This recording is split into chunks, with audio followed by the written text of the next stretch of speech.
Hello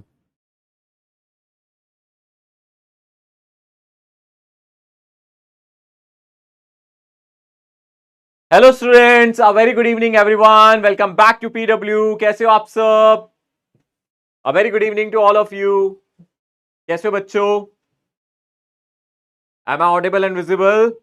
मैं दिखाई दे रहा हूं, मैं सुनाई दे रहा हूं सभी बच्चों को?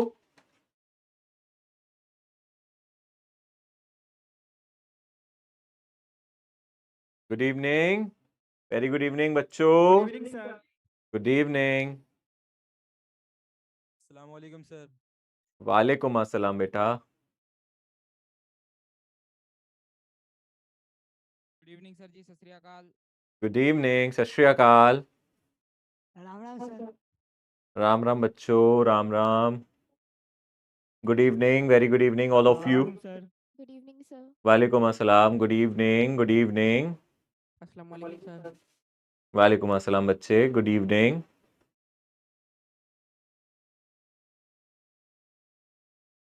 ओके, अपनी सीट्स पे एक बार सेटल हो जाएं सभी बच्चे।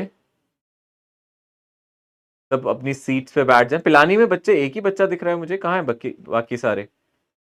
Okay, go back to your seats. सभी बच्चे अपनी अपनी सीट्स पे जाएं फटाफट। सेटल हो जाएं, अपनी अपनी सीट्स पे बैठ जाओ। अ वेरी गुड इवनिंग एवरीवन। आज वर्क पावर एनर्जी का लेक्चर नंबर 2 है भाई। चैप्टर का नाम है work power and energy. So energy होनी चाहिए इस लेक्चर में भरपूर। ओके, वॉइस सबको क्लियर है ना मेरी? अच्छे से आ रही है ना? वॉइस में किसी को इश्यू तो नहीं है? एक बार कोई बच्चा बताए मुझे, वॉइस ठीक आ रही है ना? क्लियर? All set? ठीक है, सेट है। ओके, चालू करें फिर आज का ये लेक्चर स्टार्ट करते हैं। इससे पहले लेक्चर में मैंने आपको जो पढ़ाया था, क्या आप वो रिवाइज करके आए हो? क्या पक्का रिवाइज करके आए हो? याद है मैंने वर्क डन का फॉर्मूला बताया था? क्या फॉर्मूला था? Force dot displacement. और अगर हम ध्यान से देखें, अगर मेरा वर्क डन एक कांस्टेंट फोर्स से होता है तो मैं net force multiply by displacement या डॉट प्रोडक्ट डिस्प्लेसमेंट से लेता था और डायरेक्ट आंसर आता था। अगर मेरा फोर्स कांस्टेंट नहीं होता तो मुझे इंटीग्रेशन की जरूरत पड़ती थी। इस तरीके के क्वेश्चंस हम लोगों ने लास्ट क्लास में करे थे। इंक्लाइन प्लेन वाला भी एक मैंने प्रॉब्लम कराया था, अगर आप लोगों को याद हो तो कीप ऑन रिवाइजिंग थिंग्स। जब नेक्स्ट लेक्चर स्टार्ट होता है उससे पहले पिछले लेक्चर का एक जरूर जरूर रिकैप लेके आना है हम लोगों को। जरूर हम लोगों को एक बार रिवाइज करना है, ठीक है ना?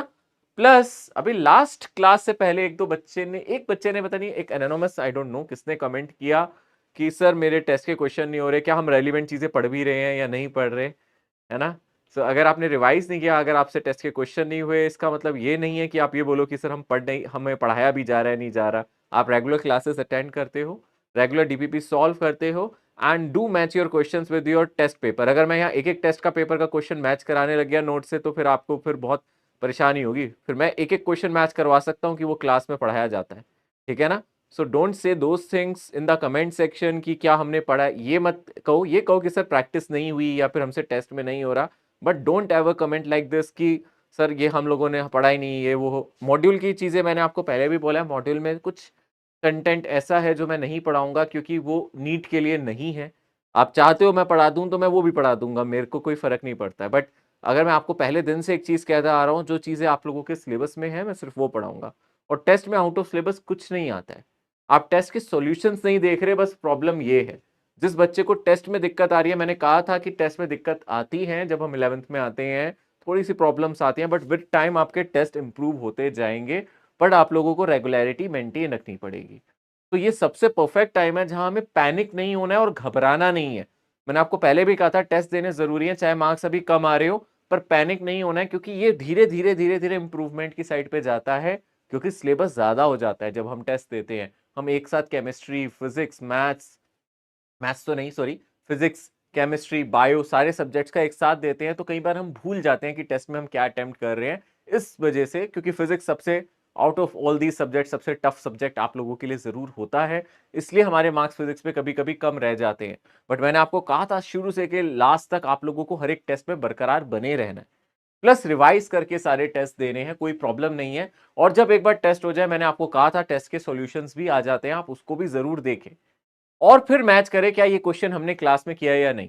और मुझे नहीं लगता अगर आप टेस्ट के सॉल्यूशंस देखते हैं और उसके बाद आपको ऐसा लगता होगा कि कोई भी क्वेश्चन हमें नहीं आता। ये हो सकता है आप ये कह सकते हो कि सर एग्जैक्ट क्वेश्चन टेस्ट में वो नहीं डाल रहे जो क्लास में पढ़ा रहे। डेफिनेटली टेस्ट में अगर मैं वही क्वेश्चन डाल दूंगा, एग्जैक्ट मिलते जुलते डाल दूंगा, तो भी क्या फायदा, फिर टेस्ट लेने का क्या फायदा होगा। ठीक है ना। सो आपको तैयारी कराई जा रही है नीट एग्जामिनेशन की, और इसको बहुत सीरियस लेना है। ये बहुत सीरियस थिंग है कि हम इसको बहुत अच्छे से समझें और इसका रेलिवेंस समझें। ठीक है। अगर मैं आपको सारे क्वेश्चन टेस्ट से पहले ही बता दूं कि ये क्वेश्चन डालने वालूंगा, तो फिर टेस्ट क्यों ले रहा हूं मैं। ठीक है ना। अगर आपके बहुत ज्यादा ही अच्छे मार्क्स आने लग जाएंगे ना टेस्ट में, तो भी समझ जाना घबराने वाली बात है, इतने अच्छे भी नहीं आ सकते। ठीक है। ये सच है, ये कड़वा सच है। यानी कि टेस्ट में कुछ ना कुछ स्ट्रगल तो हम करेंगे। टेस्ट का मतलब ही है स्ट्रगल करना। अभी आप स्ट्रगल स्टार्टिंग में करोगे, जितना बाद में नहीं करोगे फिर, क्योंकि अभी आप लोगों को स्ट्रगल करना भी है, तो आपको सीखना है। सीखने के टाइम पे अगर आप एक आध बार गिर भी जाओगे तो कोई प्रॉब्लम नहीं होती है बेटा। तो इससे घबराते नहीं है, पर इससे अपने ऊपर शक भी नहीं करते हैं कि मैं सही कर रहा हूं या मैं गलत कर रहा हूं। इट्स ऑल अबाउट कि आपने वो चीज नहीं पढ़ी, या फिर आपका मिस हो गया, या फिर आपने रिवाइज नहीं किया, इसलिए वो टेस्ट में अटेम्प्ट नहीं हो पाया। ठीक है। So keep on revising. अगले लेक्चर में आने से पहले पिछले लेक्चर को रिवाइज करके आना सबसे जरूरी होता है। अब मैं ये लेक्चर स्टार्ट करने वाला हूं, और आप लोगों का कंट्रीब्यूशन बहुत जरूरी है। जो चीजें मैं पूछूं आप मुझे जरूर बताना, ताकि हम लोगों को मजा भी आए। आज जो भी हम चीजें पढ़ें उसको सीखे भी हम अच्छे से। ठीक है। स्टार्ट करेंगे आज का ये लेक्चर। सर जी बेटा। सर प्लीज इस बार जो टेस्ट होगा संडे को उसका सिलेबस देखो कंफर्म कर टेस्ट का दीजिए। सिलेबस मैं यहाँ लिख देता हूँ एक बार। जो भी अब संडे को टेस्ट होगा उसका सिलेबस मैं आपको यहाँ बता देता हूँ। उसमें आप लोगों का फ्रिक्शन आएगा, क्योंकि फ्रिक्शन हमने पहले नहीं किया था, है ना। फ्रिक्शन नहीं दिया था ना पहले वाले टेस्ट में। फ्रिक्शन प्लस वर्क पर एनर्जी, जितना भी वर्क पर एनर्जी मैं पढ़ा दूंगा वहां तक, मतलब 3 क्लासेस में जितना हो जाएगा, और ऑलमोस्ट कंप्लीट हो जाएगा, ज्यादा नहीं बचेगा, ऑलमोस्ट कंप्लीट हो जाएगा वर्क पर एनर्जी। ये आपका टेस्ट का सिलेबस होने वाला है। ठीक है। ये आपका सिलेबस होने वाला है, फ्रिक्शन प्लस वर्क पर एनर्जी। ओके फ्रिक्शन सर, के थैंक क्वेश्चंस यू। आएंगे। हाँ जी बेटा बोलो। Thank you sir. ओके ठीक है। सो ये आप नोट डाउन कर लेना सभी बच्चे। ये अपकमिंग टेस्ट है जो 13 अगस्त को है, राइट है ना। 13 अगस्त को आपका ये टेस्ट है। Okay done. ओके चलो। तो अगर हम ध्यान से देखें, आज हम लोगों को जो चीजें पढ़नी है उसमें सबसे पहले शुरू करने से पहले मैं आपको एक बहुत जरूरी बात बताना चाहूंगा कि जो वर्क डन है ना, एक्चुअली वो फ्रेम डिपेंडेंट होता है। ये बात याद रखना। ये एजर्शन रीजन वाले क्वेश्चंस में पूछी जा सकती है, और ये बहुत कॉमन सवाल है जो एजर्शन रीजन में पूछा जाता है। जो वर्क डन है वो फ्रेम डिपेंडेंट होता है।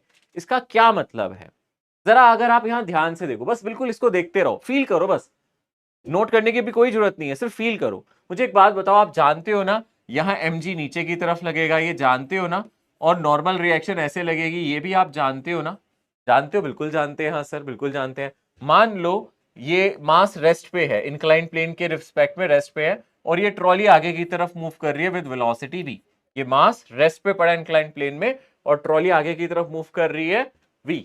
तो इस नॉर्मल का कोई ना कोई कंपोनेंट, सिर्फ समझना है, इस नॉर्मल का कोई ना कोई कंपोनेंट, अगर ये एंगल मुझे पता है, इस नॉर्मल का कोई ना कोई कंपोनेंट यहां जरूर होगा। ये नॉर्मल रिएक्शन का कोई ना कोई कंपोनेंट, मान लो ये एंगल नहीं पता, फाई लिख दिया मैंने, तो n cos फाई कुछ ना कुछ कंपोनेंट यहां होगा, और वेलोसिटी है इधर, तो डिस्प्लेसमेंट भी होगा। अगर कोई बच्चा यहां से खड़े होकर देखेगा, उसको लगेगा नॉर्मल रिएक्शन का कोई ना कोई कंपोनेंट यहां है, तो नॉर्मल रिएक्शन से वर्क डन हो रहा है, क्योंकि नॉर्मल फोर्स का कोई कंपोनेंट यहां लग रहा है, और ऑब्जेक्ट यहां डिस्प्लेस भी हो रहा है। क्योंकि ये पूरी ट्रॉली आगे जा रही है, तो आपको ऑब्जेक्ट भी आगे जाता हुआ दिखेगा, तो आप कहोगे सर नॉर्मल रिएक्शन से कोई ना कोई वर्क डन जरूर होगा, क्योंकि कोई ना कोई डिस्प्लेसमेंट है। बट ये किसके फ्रेम से है, इसके फ्रेम से। बट वहीं अगर एक बच्चा यहां खड़ा हो जाए, समझना, अगर कोई बच्चा यहां खड़े हो जाए, उसको तो ये ब्लॉक मूव करता हुआ दिख नहीं रहा, तो बोलेगा सर इसका नॉर्मल का एक कंपोनेंट यहां जरूर है, बट ये ब्लॉक तो आगे डिस्प्लेस कर नहीं रहा, क्योंकि ये खुद ट्रॉली के अंदर खड़ा है। तो ये कहेगा कि work done by normal reaction क्या है, 0। तो ये बच्चा बोलेगा कि नॉर्मल से कोई वर्क नहीं हो रहा, नॉर्मल वर्क नहीं करेगा, ये बोलेगा नॉर्मल वर्क नहीं करेगा। और जो नीचे खड़ा हुआ बच्चा है वो बोलेगा नॉर्मल से वर्क डन होगा, ये बोलेगा नॉर्मल से वर्क होगा। तो दोनों ही बच्चे कॉन्ट्राडिक्ट कर रहे हैं, कह रहा वर्क होगा, एक कह रहा नहीं होगा। ये वाला कह रहा वर्क होगा क्योंकि नॉर्मल इधर है, और ये डिस्प्लेसमेंट भी इधर दिखा रहा है, ये ब्लॉक आगे जा रहा होगा क्योंकि ट्रॉली आगे जा रही है। ये कह रहा है यार ये ब्लॉक स्लिप तो कर नहीं रहा, और इसको ये ब्लॉक मूव करता हुआ दिखेगा नहीं अंदर वाले को, तो ये कहेगा नॉर्मल तो है पर कोई डिस्प्लेसमेंट नहीं है, तो ये कहेगा वर्क डन 0 होगा। तो अब दोनों ही सही है, बट हम कैसे मान ले कि सर दोनों ही सही कैसे हो सकते हैं, एक कह रहा होगा एक कह रहा नहीं होगा? इसका मतलब है वर्क डन फ्रेम डिपेंडेंट होता है, क्योंकि वेलोसिटी फ्रेम डिपेंडेंट है। किसी फ्रेम में आपको हो सकता है ऑब्जेक्ट मूव करता हुआ दिखे, किसी फ्रेम में हो सकता है ना दिखे। तो हो सकता है किसी फ्रेम में डिस्प्लेसमेंट है और किसी फ्रेम में डिस्प्लेसमेंट नहीं है। यानी कि वर्क डन जब भी हम निकालते हैं तो हमें देखना पड़ता है हम किस फ्रेम से निकाल रहे हैं।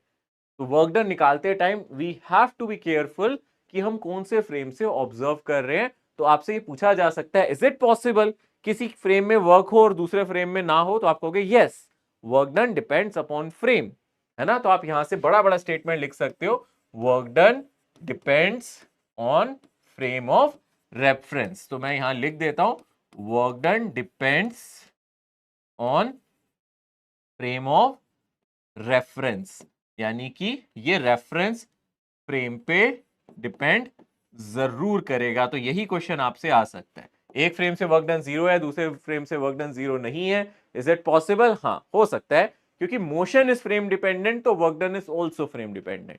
अगर मोशन फ्रेम पे डिपेंड करता है तो वर्क डन भी डिपेंड करता है। इसके अकॉर्डिंग वर्क डन 0 है, इसके अकॉर्डिंग वर्क डन 0 नहीं है। ठीक है ना। बस एक छोटी सी ये लाइन एजर्शन रीजन में आ सकती है, ठीक है ना, एजर्शन रीजन में आ सकती है। क्या वर्क डन डिपेंड करता है फ्रेम पे? यस। किसी फ्रेम में वर्क 0 हो सकता है, किसी फ्रेम में वर्क 0 नहीं भी होगा, ऐसा भी हो सकता है।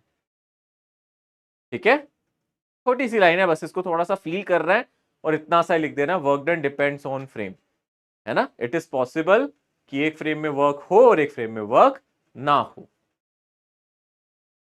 ऐसा क्यों हो रहा है ये भी पता है ना, क्योंकि मोशन फ्रेम डिपेंडेंट है, इसलिए वर्क फ्रेम डिपेंडेंट है। मैं यहां लिख दूं, ये क्यों हो रहा है? बिकॉज मोशन फ्रेम पे डिपेंड करता है, बिकॉज मोशन फ्रेम डिपेंडेंट है, इसलिए वर्क डन फ्रेम डिपेंडेंट है। क्योंकि मोशन डिपेंड करता है कि फ्रेम कौन सा है। तो अगर आपको ऑब्जेक्ट का मोशन दिख रहा है तो वो फ्रेम पे डिपेंड कर रहा है, इसलिए तो वर्क डन भी फ्रेम पे डिपेंड कर रहा है।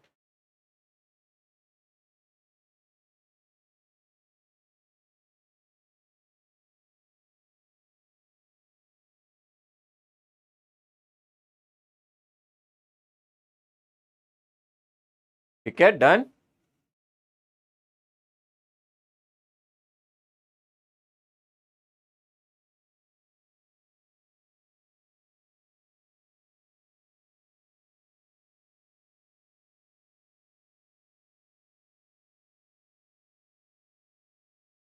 इससे एक चीज और समझ सकते हैं हम, इसको अगर आपने नोट कर लिया है तो एक चीज और समझना बच्चे, बहुत इंपॉर्टेंट बात है। जैसे कि मैं आपसे पूछूं फ्रिक्शन फोर्स, फ्रिक्शन फोर्स कैसा वर्क करता है? अगर हम ध्यान से सोचें, फ्रिक्शन फोर्स की अगर मैं बात करूं, फ्रिक्शन, सोचो फ्रिक्शन फोर्स की बात करें तो फ्रिक्शन फोर्स में आप ये याद रखना, फ्रिक्शन फोर्स कैसा वर्क डन कर सकता है।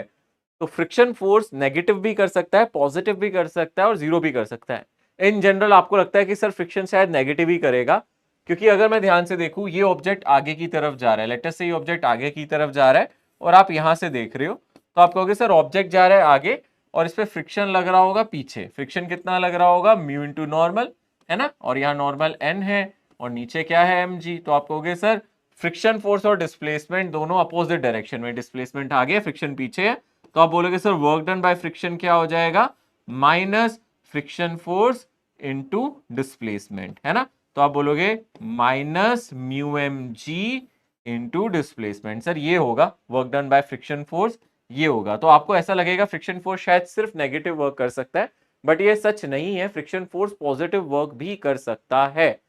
ये कैसे? फ्रिक्शन फोर्स पॉजिटिव वर्क कैसे कर सकता है? जैसे अगर आप ध्यान से देखो, एक ब्लॉक के ऊपर दूसरा ब्लॉक रख दो, समझना, एक ब्लॉक के ऊपर दूसरा ब्लॉक रख दो और मान लो इस ब्लॉक को आगे की तरफ किसी ने मूव करा दिया, मैंने इसको फोर्स लगाया है, ये ब्लॉक आगे की तरफ जा रहा है।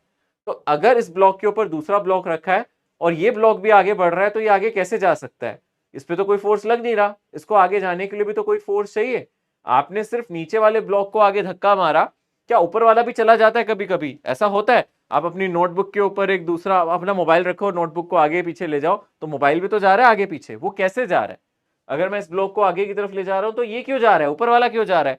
क्या रीजन है कि ऊपर वाला जा रहा है? आप कहोगे सर ऊपर फ्रिक्शन है, आप कहोगे सर इनके बीच में फ्रिक्शन है ना। अब वो स्टैटिक भी हो सकता है, काइनेटिक भी हो सकता है, तो इस केस में आप कह रहे हो सर ऊपर इनके बीच में फ्रिक्शन है, जो इस ब्लॉक को आगे ले जा रहा है और इस ब्लॉक पे पीछे लग रहा है। तो जितना फ्रिक्शन ऊपर वाले पे आगे लग रहा है उतना ही फ्रिक्शन नीचे वाले पे पीछे लगेगा। तो अगर मैं इस ब्लॉक को ध्यान से देखूं, इस ब्लॉक को आगे कौन ले जा रहा है? सोचो, इस ब्लॉक को आगे फ्रिक्शन ले जा रहा है, यानी कि इसका फ्रिक्शन भी आगे है और डिस्प्लेसमेंट भी आगे है। इस केस में जो work done by friction force होगा वो हो जाएगा फ्रिक्शन इनटू डिस्प्लेसमेंट, यानी कि यहां से जो वर्क डन है वो पॉजिटिव भी आ रहा है। तो फ्रिक्शन का वर्क डन पॉजिटिव भी हो सकता है डिपेंडिंग अपॉन कि कैसे वर्क डन हो रहा है। तो ऐसा नहीं है कि फ्रिक्शन का वर्क डन हमेशा ही नेगेटिव हो। फ्रिक्शन का वर्क पॉजिटिव भी हो सकता है, नेगेटिव भी हो सकता है, जीरो भी हो सकता है। यानी कि मैं यहां से लिख सकता हूं वर्क डन बाय फ्रिक्शन, आप लिख सकते हो वर्क डन बाय फ्रिक्शन, ठीक है ना, ये तीनों हो सकते हैं। मे बी नेगेटिव, है ना, कैसा हो सकता है? मे बी नेगेटिव, पॉजिटिव और जीरो, और जीरो भी हो सकता है। तीनों हो सकते हैं, नेगेटिव भी हो सकता है, पॉजिटिव भी हो सकता है, जीरो भी। ये मत कहना कि सिर्फ फ्रिक्शन नेगेटिव ही वर्क करेगा, क्योंकि अगेन रेफरेंस फ्रेम पे डिपेंड करता है वो कैसे कर रहा है।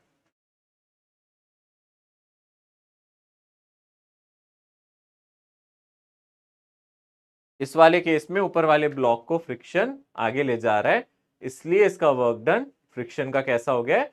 पॉजिटिव। ऊपर वाले ब्लॉक को फ्रिक्शन आगे ले जा रहा है और ऊपर वाला ब्लॉक आगे जा रहा है, तो फ्रिक्शन और डिस्प्लेसमेंट दोनों आगे है, तो फ्रिक्शन का वर्क डन यहां पॉजिटिव ले सकते हो।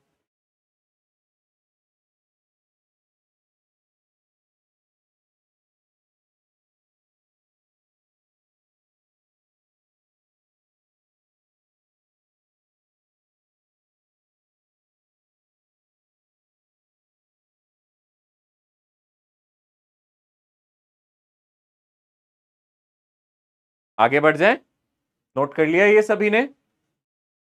नेगेटिव तो मैंने दिखा दिया, पॉजिटिव भी हो गया। अगर आप यहां खड़े होके देखोगे तो आपको ये ब्लॉक मूव करता हुआ नहीं दिख रहा, तो आप कहोगे फ्रिक्शन तो लग रहा है पर ये ब्लॉक मूव नहीं कर रहा, ये बोलेगा फ्रिक्शन का वर्क डन जीरो है। इसको लगेगा कि सर फ्रिक्शन का वर्क डन क्या है? जीरो, क्योंकि इसको ये ब्लॉक मूव करता दिखेगा नहीं। नीचे खड़े हुए आदमी को दिखेगा कि ये ब्लॉक आगे जा रहा है क्योंकि ये पूरा आगे जा रहा है, बट इसको लगेगा कि ये ब्लॉक नहीं जा रहा, तो ये बोलेगा work done by friction zero है। इसका मतलब है रेफरेंस फ्रेम पे डिपेंड कर रहा है। तो फ्रिक्शन का वर्क डन हमेशा ये मत कहना पॉजिटिव, हमेशा ये मत कहना नेगेटिव, और ये भी मत कहना हमेशा ही जीरो है। तो depending upon frame of reference, ठीक है जी बेटा? सर वो जो के, हाँ बेटा बोलो। हाँ सर हम पूछ रहे थे वो जो के उसका ये थोड़ा बता दीजिए। हाँ ये काइनेटिक फ्रिक्शन के लिए के का साइन लिखा है, एफ के, मतलब समझ में आ जाए काइनेटिक फ्रिक्शन है बेटा, है ना? यहाँ स्लिपिंग हो रही है ना, काइनेटिक फ्रिक्शन के लिए के लिखा था। ओके, सबसे सरल सवाल इस तरीके के आप लोगों को पता होने चाहिए। वर्क डन आप ऐसे भी निकाल सकते हो, work done under force displace, force and position graph.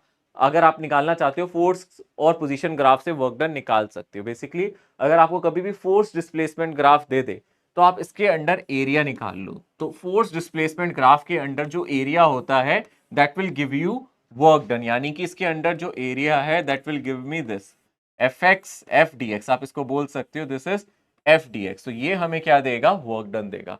Area under force displacement graph always gives work done. तो इसके अंडर जो एरिया है, एरिया अंडर, डायरेक्टली मैं लिख देता हूं, area under F x curve, F x curve हमें क्या देता है? Work done. आप डायरेक्टली लिख सकते हो, और अभी मैं क्वेश्चन करा दूंगा, फटाफट आप कर लो इसको नोट। कभी भी फोर्स डिस्प्लेसमेंट टाइम दे रखा हो, इसका एरिया निकालना है, इसका स्लोप नहीं निकालना, ये भी लिख लो। इसके स्लोप से हमें कोई फायदा नहीं होता, स्लोप इंपॉर्टेंट नहीं है, स्लोप मत निकालना, इस ग्राफ का स्लोप नहीं निकालना हमें। हमें सिर्फ क्या निकालना है बोलो? स्लोप मत निकालना। इसका स्लोप का निकालने से क्या मिलेगा? D F by D x, वो तो हमारे काम का है ही नहीं, हमें चाहिए एफ डी एक्स। तो इसका वर्क डन निकालना है तो हमें इसका एरिया निकालना है।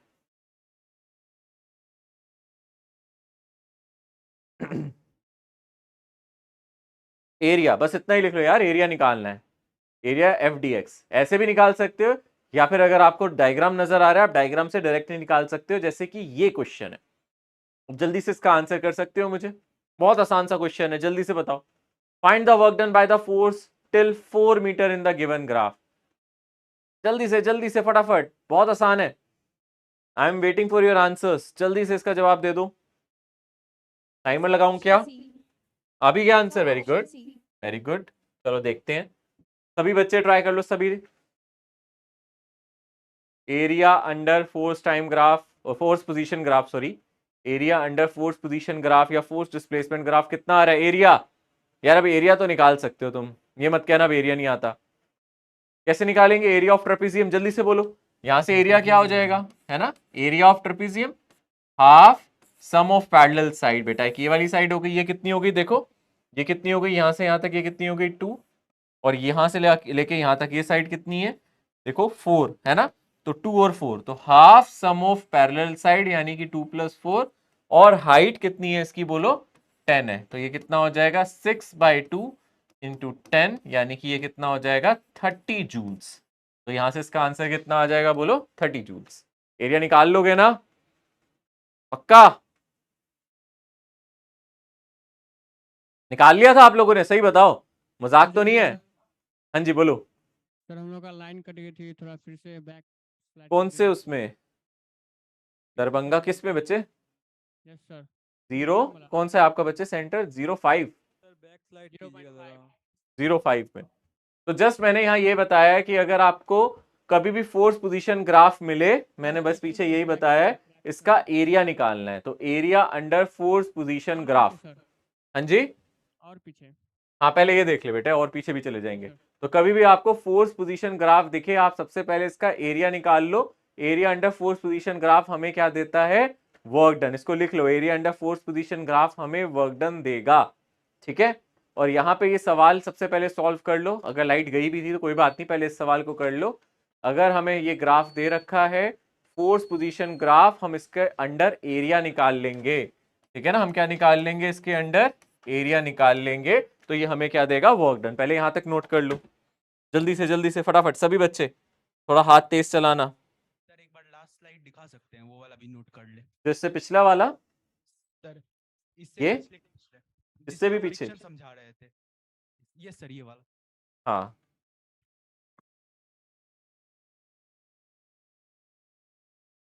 करो करो, नोट करो। क्वेश्चन एक्स्ट्रा है, तो मतलब उसको छोड़ दें या फिर साथ में लेके चलें? क्या कह रहे हो बच्चे? मतलब मॉड्यूल्स में आप बोले कुछ क्वेश्चन एक्स्ट्रा है जो आप नहीं पढ़ा रहे, देखो उसको मॉड्यूल में छोड़ क्या है ना, ऐसा है, मॉड्यूल में क्या है कि कुछ सेक्शन ऐसे हैं डन सर। जो बिल्कुल भी नीट रेलिवेंट नहीं है, वो जेई में आते हैं क्वेश्चंस, है ना। अगर आपको ऐसा लगता है ना कि नहीं सर ये आ सकते हैं, तो एक काम करना, उसमें प्रीवियस ईयर वाला सेगमेंट भी दिया और आप कंपेयर करना, तो कभी भी ऐसे सवाल जेई में पूछे ही नहीं मतलब नीट में पूछे ही नहीं जाते, है ना। और एक नीट एक स्ट्रेटेजी है, जब भी कोई एग्जाम होता है ना, एक स्ट्रेटेजी को फॉलो करके ही आपका क्लियर होता है। अंधाधुन पढ़ाई करके कोई एग्जाम नहीं निकलता है बेटा। मान लो पेपर आपका फिजिक्स, आप पढ़ के केमिस्ट्री चले जाओगे, क्या निकलेगा? हमेशा एफर्ट्स किसी एक पर्टिकुलर डायरेक्शन में देने चाहिए। अगर आप सही डायरेक्शन में एफर्ट्स नहीं दे रहे, कोई फायदा नहीं है। तो मुझे भी पता है वो नीट के मॉड्यूल में जो प्रॉब्लम्स हैं, मैं उनको स्किप ही करा रहा हूँ जानबूझ के। मैं इसलिए आपको हर बार क्वेश्चन लिख के दे देता हूँ, यार ये कर लेना आज। अगर किसी दिन ऐसा नहीं होता तो मैं लिख के ही नहीं देता कि रहने दो, मत करो, कोई बात नहीं। तो इसलिए मैं उस दिन डीपीपीज दे देता हूँ। एक बच्चे ने बहुत अच्छा सजेशन दिया था, उसने समझी ये बात कि हाँ सर सही कह रहे हैं। उसने मुझे बहुत अच्छा सजेशन दिया था कि सर आप एक काम करना, हम ज्यादा क्वेश्चन प्रैक्टिस करना चाहते हैं, आप चैप्टर के लास्ट में ना एक हम लोगों को असाइनमेंट दे देना। मैं वो बिल्कुल एग्री करता हूँ, वो उसका बहुत अच्छा सजेशन है कि उसको और क्वेश्चन प्रैक्टिस करने, असाइनमेंट दे देना। मॉड्यूल से ज्यादा प्रैक्टिस नहीं कर पा रहे हम, बट इसका मतलब ये नहीं है कि मॉड्यूल में दिए तो जबरदस्ती वो करते जाओ जबकि वो हमारे काम नहीं आ रहे हैं, ठीक है ना। तो उस चीज का रेलिवेंस समझो। मैं जरूरी, मेरे को क्या मजा आएगा कि मैं आपको वो क्वेश्चन ना करा के वो क्वेश्चन करा रहा हूँ जो नीट में आएंगे, ठीक है ना। मैं वही कराऊंगा ना जो नीट में आएंगे, जो आपके काम आने वाले हैं। एक्स्ट्रा पढ़ के क्या करोगे जब वो नीट में आएगा ही नहीं? आप ही कल को कोसोगे सर ने इतना पढ़ा दिया, इतना मुश्किल था, हमने इतना टाइम लगाया, पर कभी वो एग्जाम में क्वेश्चन आया ही नहीं। क्या फायदा उस चीज का, है ना। तो रेलिवेंट चीजों को पढ़ना सबसे इंपॉर्टेंट है। क्या सही है क्या गलत है, यही तो एक टीचर आपको बता रहा है, अदरवाइज तो आप खुद भी तैयारी कर सकते थे। टीचर का काम यही है, सही गलत के बीच का फर्क समझाना, ठीक है। तो सर, थोड़ा सा next slide, कोऑपरेट please. करो, ठीक है सर जी बेटा। Sir next sir slide. वो कांस्टेंट मोशन थोड़ा सा तेज बोलना बेटा, बहुत स्लो आवाज आ रही है आप लोगों की। सर कांस्टेंट मोशन सीबीएसई में आता है? कांस्टेंट मोशन, सीबीएसई में आता कंस्ट्रेंट है? Motion? Yes sir. Constraint motion नहीं है सीबीएसई में, आपने कभी एनसीईआरटी में देखना कोई क्वेश्चन नहीं है कंस्ट्रेंट मोशन का। कंस्ट्रेंट मोशन नहीं आता है। कंस्ट्रेंट मोशन के हम लोग ड्रॉपर्स में कभी कुछ क्वेश्चंस करा देते हैं, या फिर जब आप लोगों का सिलेबस पूरा हो जाता है ना, तो फाइनल टच में 2-4 क्वेश्चंस करा देते हैं, और उसकी परसेंट, उसकी मैं आपको भी बताऊं, उसके आने के चांसेस 1% से भी कम है कि वो आ जाए कभी एग्जाम में। नहीं आ सकता है, वो बहुत मुश्किल है नीट लेवल के लिए। कंस्ट्रेंट मोशन उसको कहते हैं, ठीक है ना। कंस्ट्रेंट मोशन का कोई एनसीईआरटी में क्वेश्चन ही नहीं है। कंस्ट्रेंट मोशन कभी नहीं मिलेगा, आप एनसीईआरटी खोल के देखो, कंस्ट्रेंट मोशन का नाम ही नहीं है कहीं, ठीक है। ओके, सो आगे बढ़ते हैं हम लोग। ये आप लोगों ने नोट कर लिया होगा, उम्मीद करता हूं। चलो, इसका आंसर 30 आ गया था सभी का। काइनेटिक एनर्जी, अब बताओ मुझे, चलो अब आप लोगों की चांस। काइनेटिक एनर्जी कौन बताएगा, क्या होती है काइनेटिक एनर्जी, जल्दी से काइनेटिक एनर्जी के बारे में। एनर्जी जो एक बॉडी मूवमेंट, उसके मूवमेंट के ड्यूरेशन, मोशन की वजह से होती है ना, किसी के ऑब्जेक्ट के मोशन की वजह से जो एनर्जी होती है उसको हम क्या बोलते हैं, काइनेटिक एनर्जी, ठीक है। मैं इधर से उधर चल रहा हूं, क्या मेरे अंदर काइनेटिक एनर्जी है या नहीं, है या नहीं। मैं चल रहा हूं इधर से उधर, है या नहीं, बोलो। है, काइनेटिक एनर्जी है, ठीक है ना। आप लोग अपनी सीट पे बैठे हो, आपकी काइनेटिक एनर्जी इस टाइम कम है, ठीक है ना। 2-4 बच्चे उधर उधर भागते हुए जरूर मुझे नजर आ जाते हैं बीच बीच में, बट हाँ, अगर आप रेस्ट पे हो तो हम कहेंगे हमारी काइनेटिक एनर्जी नहीं है। अगर हम मोशन में हैं, हम अपनी पोजीशन वक्त के साथ बदल रहे हैं, तो काइनेटिक एनर्जी है। तो यहां भी वही लिखा गया है, kinetic energy is the energy of an object because an object has its motion, है ना। Kinetic energy is the energy an object has because of its motion, उसके मोशन की वजह से वो एनर्जी है। और काइनेटिक एनर्जी का कोई फॉर्मूला बताएगा मुझे, क्या होता है काइनेटिक एनर्जी का formula, half M we square. V क्या है यहाँ, वी क्या है बताओ। बोलो बोलो, वी क्या है, वी क्या है, बोलो। वेलोसिटी, कौन सी वेलोसिटी, तो दो तरीके की होती है, इंस्टेंटेनियस भी होती है, एवरेज भी होती है। ये क्या है, एवरेज, बोलो। इंस्टेंटेनियस या एवरेज, इंस्टेंटेनियस, इंस्टेंटेनियस है, ये याद रखना। ये कौन सी वेलोसिटी है, बोलो। इंस्टेंटेनियस स्पीड बोल सकते हो या फिर इंस्टेंटेनियस वेलोसिटी, क्योंकि एक ही बात है ना। इंस्टेंटेनियस आप कह सकते हो, this is nothing but instantaneous speed भी कह सकते हो इसको, ठीक है। आप चाहो तो काइनेटिक एनर्जी को ऐसे भी लिख सकते हो, half M V dot product of velocity. इससे भी आपको वी स्क्वायर ही मिलेगा। आप चाहो तो उसको ऐसे भी एक्सप्रेस कर सकते हो, इस तरीके से भी लिखा जा सकता है काइनेटिक एनर्जी को, half M V dot V. हालांकि इससे फर्क नहीं पड़ता, वो हाफ एम वी स्क्वायर ही बन जाएगा, पर फिर भी आपको पता होना चाहिए वी डॉट वी भी लिख सकते हैं। This is the kinetic energy, ठीक है ना। ये क्या होती है हमारी, बोलो, kinetic energy. Okay, kinetic energy clear है। और कोई फॉर्मूला आप लोगों को मोमेंटम और काइनेटिक एनर्जी के बीच का रिलेशन पता है। लीनियर मोमेंटम का क्या फॉर्मूला होता था, जल्दी से बताओ, m इंटू वी। ये क्या होता था हमारा, लीनियर मोमेंटम। इसको हम क्या बोलते थे, लीनियर मोमेंटम। ये हमारा लीनियर मोमेंटम था।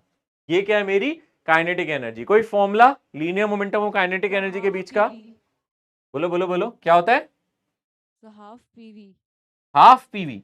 वो तो कोई अच्छा फॉर्मूला नहीं हुआ, वैसे आप लिख सकते हो हाफ पीवी, बट मजा नहीं आया। एक और होता है फॉर्मूला, याद करो। अच्छा, काइनेटिक एनर्जी क्या है, हाफ एम बी स्क्वायर है ना बेटा। अब बताओ, चलो मुझे एक काम करो, मैं यहाँ ना मास को मल्टीप्लाई कर देता हूँ, मास को डिवाइड करता हूँ, क्या बनेगा फॉर्मूला, जल्दी से बताओ। अब बताओ, अब बताओ क्या करूं, मास से मल्टीप्लाई डिवाइड कर सकता हूँ, क्या बना फॉर्मूला यहाँ से, पी स्क्वायर बाय 2m। ये कैसे आया, m square v square, m square v square को मैं पी स्क्वायर लिख सकता हूँ, बोलो, डिवाइडेड बाय 2m। ये याद रखना बहुत जरूरी है, ये फॉर्मूला याद रखना। काइनेटिक एनर्जी का formula P square by 2m भी लिख सकते हैं मास की टर्म में। वेलोसिटी को एलिमिनेट करो यहाँ से, है ना। काइनेटिक एनर्जी को हम पी स्क्वायर बाय 2m भी लिख सकते हैं। और लीनियर मोमेंटम को हम यहाँ से क्या लिख सकते हैं, यहाँ से मैं 2m को यहाँ मल्टीप्लाई कर देता हूँ और अंडर रूट ले लेता हूँ, यानी कि 2m इंटू काइनेटिक एनर्जी। ये भी इंपॉर्टेंट है, बहुत जरूरी फॉर्मूलाज हैं। ग्राफ ही पूछ लिया था एक बार इसमें नीट में डायरेक्ट, इससे सोचो इतना आसान पूछ लिया था।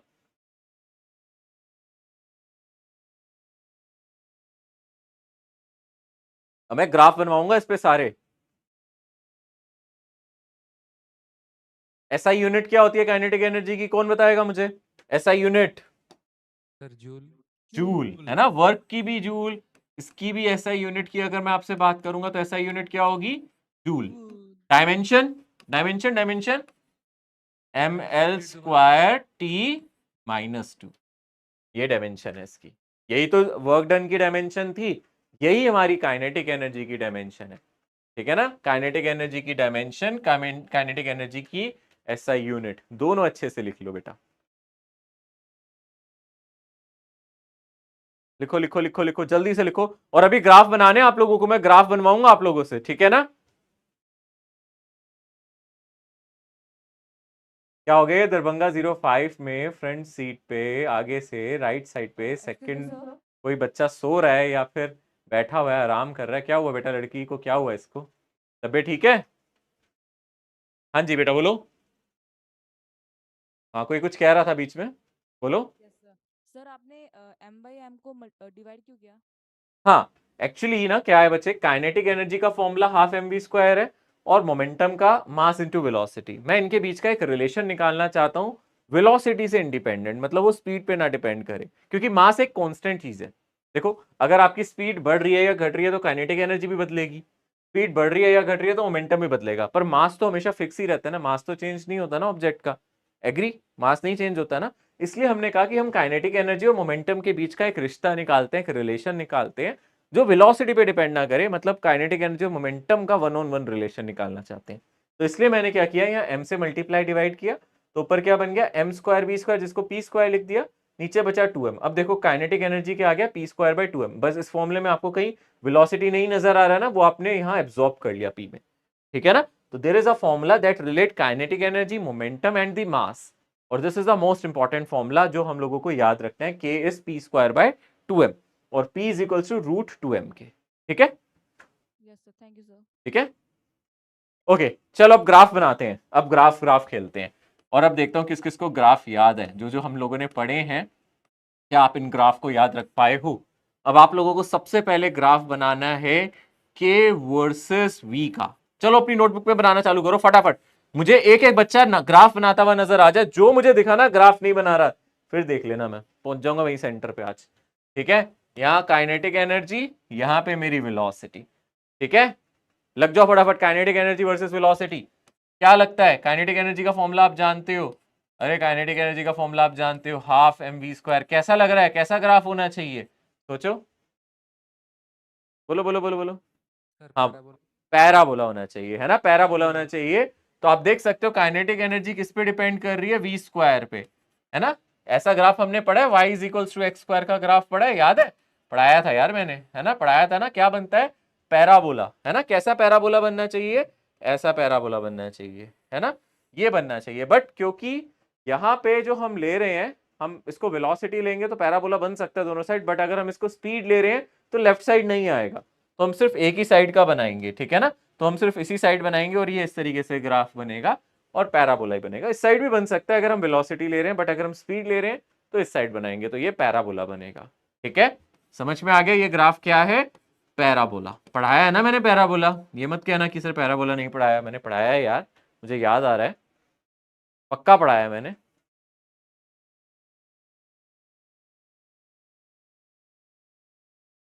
अच्छा अब ये ग्राफ आपको फिर से बनाना है, सोचना बच्चे, अब आपको दोबारा से ग्राफ बनाना है। अब आपको बनाना है के वर्सेस वी स्क्वायर का, ठीक है। मजा आएगा, देखता हूं कौन बना पाता है, के वर्सेस वी स्क्वायर। सोचो सोचो सोचो सोचो सोचो, के वर्सेस वी स्क्वायर कैसा बनेगा, कोई तो बताओ। के वर्सेस वी स्क्वायर कैसा, स्ट्रेट लाइन बनेगा, डेफिनेटली स्ट्रेट लाइन बनेगा, है ना। के वर्सेस वी स्क्वायर का ग्राफ बनाओगे, स्ट्रेट लाइन बनेगा। जरा यहां देखो, अगर इसमें फंसते हो ना तो मुझे एक बात बताओ, काइनेटिक एनर्जी का फॉर्मूला तो याद है ना, क्या फॉर्मूला है, जल्दी से बोलो मेरे साथ।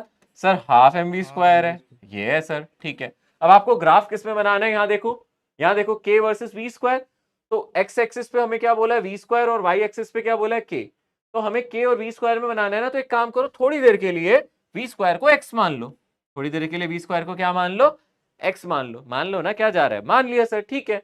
अब आप यहाँ भूल जाओ वी स्क्वायर, आप बस आप याद रखो यहाँ क्या है एक्स, तो मतलब आपको ग्राफ बनाना है के और एक्स में, और यहाँ भी वी स्क्वायर की जगह क्या लिख दो, बोलो, यहाँ भी वी स्क्वायर की जगह क्या लिख दो, एक्स। अब देखो ध्यान से, हाफ एम तो कॉन्स्टेंट है ना, हाफ एम तो कॉन्स्टेंट है, के और एक्स में कैसा ग्राफ हो जाएगा, ये स्ट्रेट लाइन लीनियर इक्वेशन है ना, y is equals to M X plus C, यहाँ के की पावर भी 1 है, x की पावर भी 1 है, तो यहाँ से क्या अब ये स्ट्रेट लाइन नहीं बनना चाहिए, सोचो, है ना।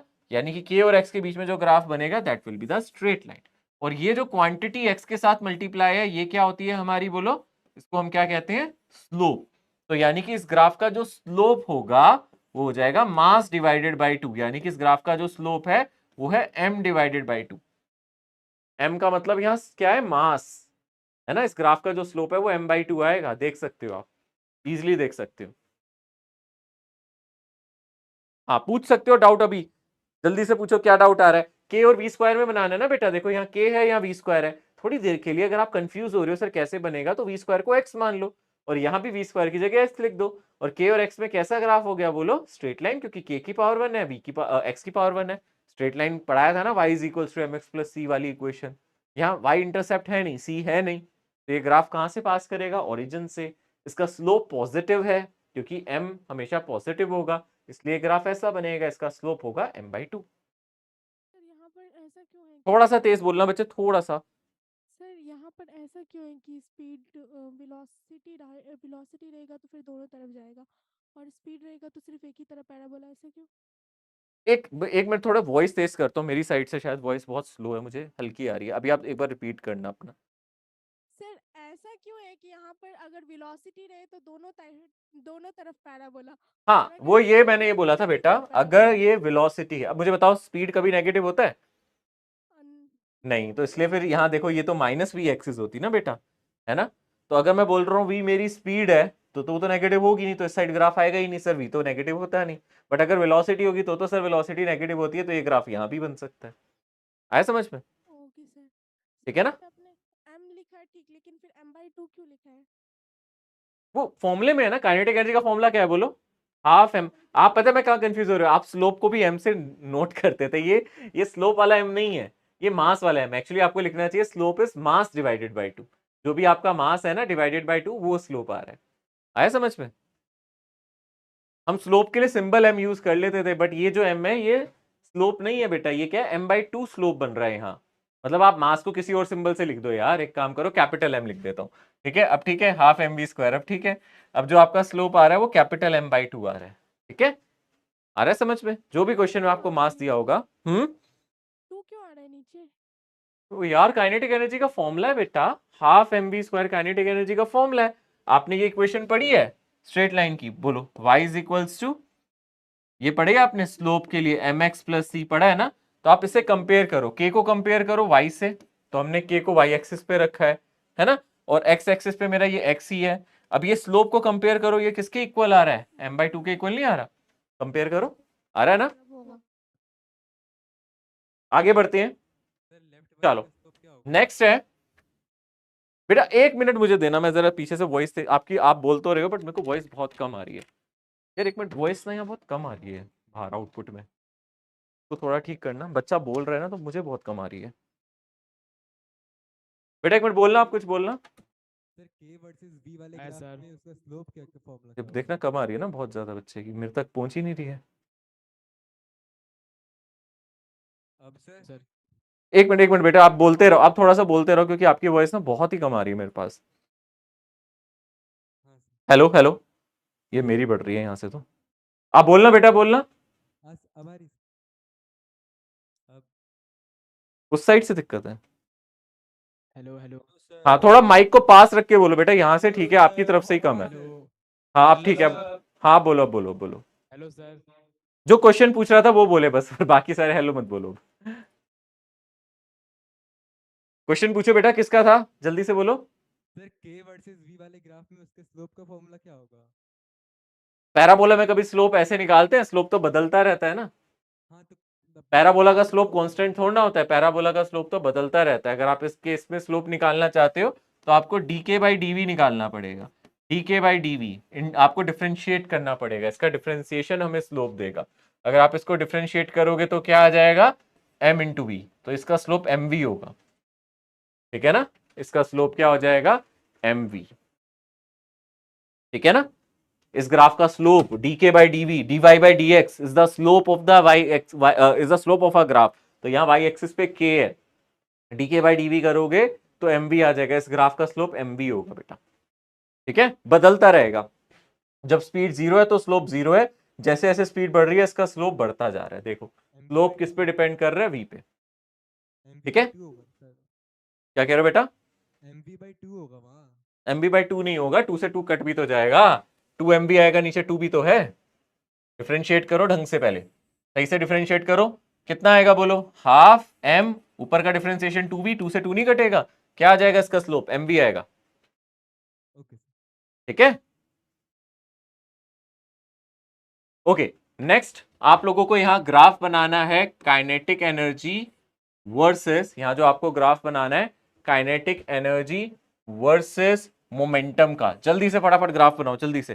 काइनेटिक एनर्जी वर्सेस मोमेंटम, फटाफट लग जाओ। फॉर्मूला सोचो क्या है काइनेटिक एनर्जी और मोमेंटम का, जल्दी से। क्या रिलेशन अभी पढ़ाया मैंने काइनेटिक एनर्जी और मोमेंटम के बीच में? डन? सर फिर से पैराबोला होगा सर। फिर से पैराबोला बनेगा, क्योंकि काइनेटिक एनर्जी का फॉर्मूला कितना है बोलो? p² by 2m। Kinetic energy का फॉर्मूला क्या है? p² by 2m। तो काइनेटिक एनर्जी p² पे डिपेंड कर रही है, तो अगेन पैराबोला बनेगा। तो यहां से भी ये क्या बनेगा बोलो? पैराबोला। अगेन हमें पैराबोला नजर आएगा। और उसी तरीके से अब हम लोग क्या करेंगे, दोबारा से मैं आपसे बोलूंगा काइनेटिक एनर्जी वर्सेस, मैं आपसे पूछ सकता हूं graph kinetic energy versus p²। तो दोबारा से कैसा बन जाएगा यहां से ग्राफ? तो स्ट्रेट लाइन। Straight line. क्यों? क्योंकि अगर हम ध्यान से देखेंगे ये है, तो मैं बोल सकता हूं kinetic energy is p² by 2m। तो आप कहोगे सर नहीं समझ में आया, तो हम यहां से p² को x डाल देते हैं। तो मैंने कहा ठीक है, काइनेटिक एनर्जी को लिख दो x डिवाइडेड बाय 2m। अब काइनेटिक एनर्जी x पे कैसे डिपेंड कर रहा है? स्ट्रेट लाइन, 1 1 पावर है ना दोनों की। तो ये कैसा ग्राफ बनेगा बोलो? Straight line. इसका जो ग्राफ बनेगा ये स्ट्रेट लाइन बनेगा। और इसका स्लोप कितना होगा? आप देख सकते हो k is equals to slope time x, ये फॉर्मूला होता है ना, y is equals to mx, तो k is equals to slope time x, ये फॉर्मूला हुआ। तो स्लोप कंपेयर करोगे तो इसका जो स्लोप आ जाएगा इस ग्राफ का, वो आएगा 1 बाय 2 टाइम्स मास। इसका स्लोप आएगा 1 बाय 2m।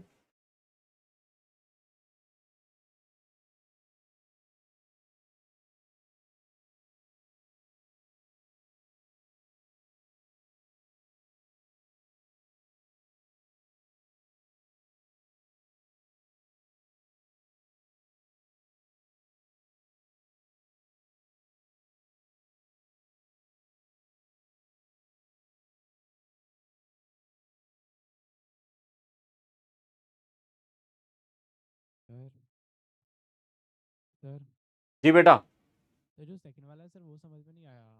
बहुत बिल्कुल आवाज नहीं आ रही यार तुम लोगों की, थोड़ा सर सा जो माइक second वाला- एडजस्ट करो वहां से। सर जो सेकंड वाला ग्राफ है सर उसमें समझ में नहीं आया। जो सेकंड वाला ग्राफ होगा उसमें समझ में नहीं आया सर वो वाला। बेटा यहाँ आपको किस में बनाना है ग्राफ बोलो? k versus p²। p²। तो y एक्सिस पे हमने k रखा और x एक्सिस पे मोमेंटम। मोमेंटम नहीं, p² में बनाना है तो p² रखोगे, ठीक है सर। p² और p² को फिर हमने क्या मान लिया? अगर आपको इन दोनों में ग्राफ बनाना है बोलो, p² को थोड़ी देर के लिए क्या मान लो? x। तो फिर मैंने p² की जगह यहाँ भी क्या लिख दिया? x। अब बोलो k की पावर 1 है और x की पावर 1 है, ये कब होता है? जब कैसा ग्राफ होता है बोलो? Straight line. जिसका स्लोप क्या है? जो भी x के साथ लगा है वो सब स्लोप ही तो है ना, जो भी x के साथ क्वांटिटी लगती है मल्टीप्लाई होती है वो स्लोप होता है। तो यहाँ स्लोप कितना आ जाएगा इसका? 1 बाय 2m। ठीक है? तो सर अगर यहाँ पे अगर सर इसको हम मान ही लेंगे x के बोलो इसकी पावर 1 है तो सर स्ट्रेट लाइन आएगा, अगर नहीं मानते तो सर पैराबोला आता। फिर अगर x की तो नहीं, वही तो बोल रहा है, अगर k और p में ग्राफ बनाता तो पैराबोला आता है ना। जब k और p में बना रहे हैं तो ग्राफ कैसा आ रहा है? यहाँ मैंने k और p बनाया है और यहाँ उसने बोला है k और p² में बनाओ। आप यहाँ एक्सिस पे भी तो देखो ना क्या रखा है, यहाँ k रखा है, यहाँ p रखा है। तो k और p के बीच में क्या रिलेशन है? k p² पे डिपेंड कर रहा है, इसलिए यहाँ पैराबोला आ रहा है। ठीक है ना? और अगर यहाँ देखो k वर्सेस p² में बनाया, यहाँ आपको p² रखना है तो p² को x मान लिया हम लोगों ने। यहाँ आप यहाँ p को x मान सकते हो ना, p को x मानो, k is equals to x² by 2m। तो ये ग्राफ कैसा बनेगा? पैराबोला। ठीक है ना? Okay sir. ओके, इसी तरीके से आप लोग मुझे एक ग्राफ और बताओ जल्दी से। अब हम लोगों को पता है कि momentum, kinetic energy p² by 2m होता है, तो मोमेंटम क्या होता है? √2m के। यानी कि यहां से आप लोगों से पूछ सकता है p वर्सेस √k, ये ग्राफ भी पूछ सकता है, मोमेंटम वर्सेस √k, ऐसा ग्राफ भी पूछ सकता है। यानी कि वो बोल दे इस एक्सिस पे मोमेंटम है ना, इस एक्सिस पे क्या बोल दे? मोमेंटम है स्ट्रेट लाइन। √k, कैसा बनना चाहिए सोचो? Sir inverse straight line. Inverse straight line क्यों? सिंपल क्यों नहीं? P इज इक्वल्स टू क्या है फॉर्मूला? ये देखो √2mk है ना बेटा, यही फॉर्मूला है ना। तो आप √k को x मान लो थोड़ी देर के लिए, मान लो, तो P इज इक्वल्स टू क्या हो जाएगा? √2m इंटू एक्स, है ना। अरे आप इसको ये तो लिख सकते हो ना, √2m इंटू √k लिख सकते हो। तो √k को हमने x मान लिया, और P और x में कैसा ग्राफ है? Straight line, simple straight line है, सिंपल स्ट्रेट लाइन है। स्लोप पॉजिटिव है ना इसका, यही तो इसका स्लोप बना है ना, जो भी x के साथ रखा है वो स्लोप है। और स्लोप कैसा है यहाँ इसका? पॉजिटिव है। स्लोप पॉजिटिव है तो ये सिंपल स्ट्रेट लाइन ही बनेगी ऐसे, जो ओरिजिन से पास करेगी।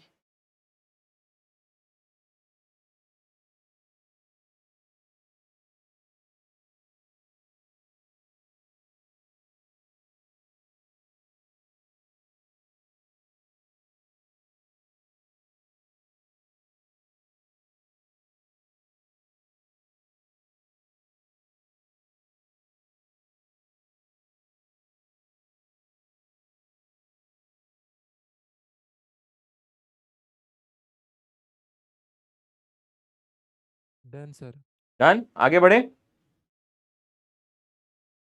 चलो, वर्क एनर्जी थ्योरम बहुत ही ज्यादा, बहुत ही इंपॉर्टेंट और बहुत ही काम वाली थ्योरम है, बहुत ज्यादा काम आने वाली है। चैप्टर का नाम ही वर्क पावर एनर्जी है, तो वर्क तो आएगा, काम तो आएगी, ये थ्योरम बहुत ज्यादा काम आएगी। और थ्योरम है क्या? एक थ्योरम है जो एनर्जी और वर्क डन को रिलेट करती है। याद है आप लोगों ने 9th में पढ़ी है? याद कहां से होगा? 9th वाली चीजें तो बिल्कुल भूल गए हैं। 9th के दोस्त याद है, 9th क्लास याद है, पर 9th में पढ़ा हुआ फिजिक्स याद नहीं होगा। याद है किसी को? थोड़ा बहुत सुना हो 9th क्लास में वर्क एनर्जी थ्योरम? कुछ भी, कोई भी थ्योरम जो याद हो वर्क और एनर्जी को रिलेट करती हो, याद आ रही है कोई ऐसी थ्योरम? नहीं? देखो, क्या ये सुना है आपने? W is equals to, sir work done is equal हाँ? To change in kinetic energy. Exactly, ये थ्योरम आपने 9th में सुनी है। Work done is equals to change in kinetic energy. तो हम इसको लिख सकते हैं यहां से, work done is equals to change in kinetic energy. This is change in kinetic energy. ये थ्योरम है। सिंपली इस थ्योरम को हम बोलते हैं work energy theorem. This is the work energy theorem, और इसको अच्छे से हाईलाइट कर लो भाई, ये बहुत काम की थ्योरम है। और यहां वर्क डन सारे जितने भी फोर्सेस सिस्टम में प्रेजेंट है, सभी के वर्क डन का एडिशन है। तो आप इसको ये लिख सकते हो, ये कौन सा वर्क डन है? This is work done bye all the forces in a system. जितने भी फोर्स आपके सिस्टम में आपको नजर आए, सभी का वर्क डन है, सभी के वर्क डन को जोड़ा गया है। जितने भी आपको फोर्स नजर आए, सभी के वर्क डन को जोड़ दो। Work done bye all the forces, सारे वर्क डन को जोड़ दो, वो किसके बराबर आ जाएगा? चेंज इन काइनेटिक एनर्जी के। यानी कि आप ऐसे भी लिख सकते हो इसको, work done is equals to delta K, मतलब change in kinetic energy final minus initial. Change in kinetic energy का मतलब final kinetic energy minus initial kinetic energy. इसको इस तरीके से आप रिप्रेजेंट कर सकते हो।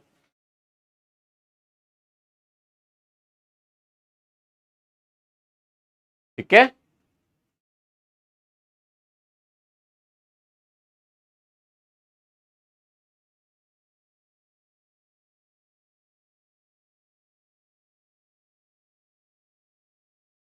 हो गया? नोट करा?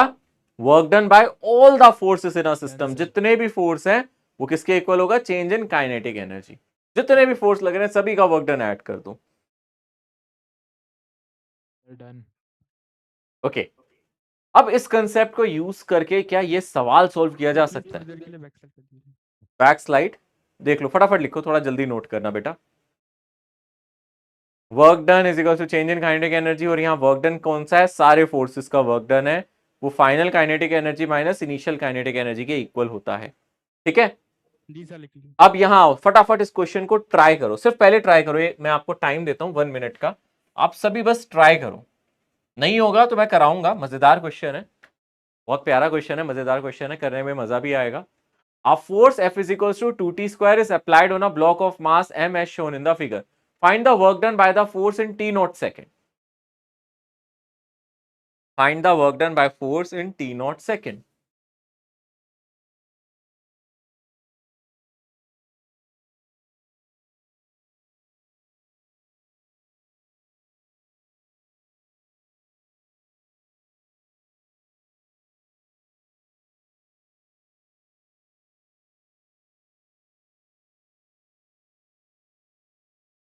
ये वर्क डन कैसा है, ये मतलब ये फोर्स कैसा है, कांस्टेंट है या वेरिएबल है? कैसा फोर्स है, कांस्टेंट या वेरिएबल? वेरिएबल। कैसे पता चला वेरिएबल है? टाइम पे डिपेंड कर रहा है सर। वेरिएबल फोर्स टाइम पे डिपेंड करता है, आप ही ने पढ़ाया था, है ना। और फॉर्मूला मुझे पता है, अभी जो मैंने पीछे पढ़ाया वही यूज करना है। Work done is change in kinetic energy. पर कैसे करें, सोचो। Work done is change in kinetic energy, कैसे लगाएं इस फॉर्मूले को? स्टेप बाय स्टेप करो। चलो एक काम करो, आप सबसे पहले मुझे ये बता सकते हो, इस सिस्टम में मैं आपसे वेलोसिटी का फॉर्मूला पूछ सकता हूं? चलो मुझे एक्सेलरेशन बताओ, छोड़ो, स्टेप बाय स्टेप जो मैं पूछूंगा आप मुझे बता सकते हो। क्या मुझे एक्सेलरेशन बता सकते हो कितना है? जल्दी से बोलो। एक्सेलरेशन कौन बताएगा, जल्दी से बोलो। अरे फोर्स दे रखा है सामने, जल्दी से बताओ एक्सेलरेशन कितना होगा? तो force by mass. Force by mass. अरे मास इंटू एक्सेलरेशन ही तो फोर्स होता है। नेट फोर्स क्या होता है? Mass into acceleration. तो एक्सेलरेशन कितना होगा बोलो? Force by mass. इसके अलावा और कोई फोर्स तो है ही नहीं ना। नॉर्मल mg को बैलेंस कर रहा है, फ्रिक्शन फोर्स है नहीं, तो नेट फोर्स सिर्फ मेरा यही है। तो यानी कि मेरा एक्सेलरेशन कितना हो जाएगा? 2t² m। बताओ इसमें किसी को कोई हर्ज है? पहले स्टेप में कोई दिक्कत नहीं होनी चाहिए, कोई प्रॉब्लम नहीं है।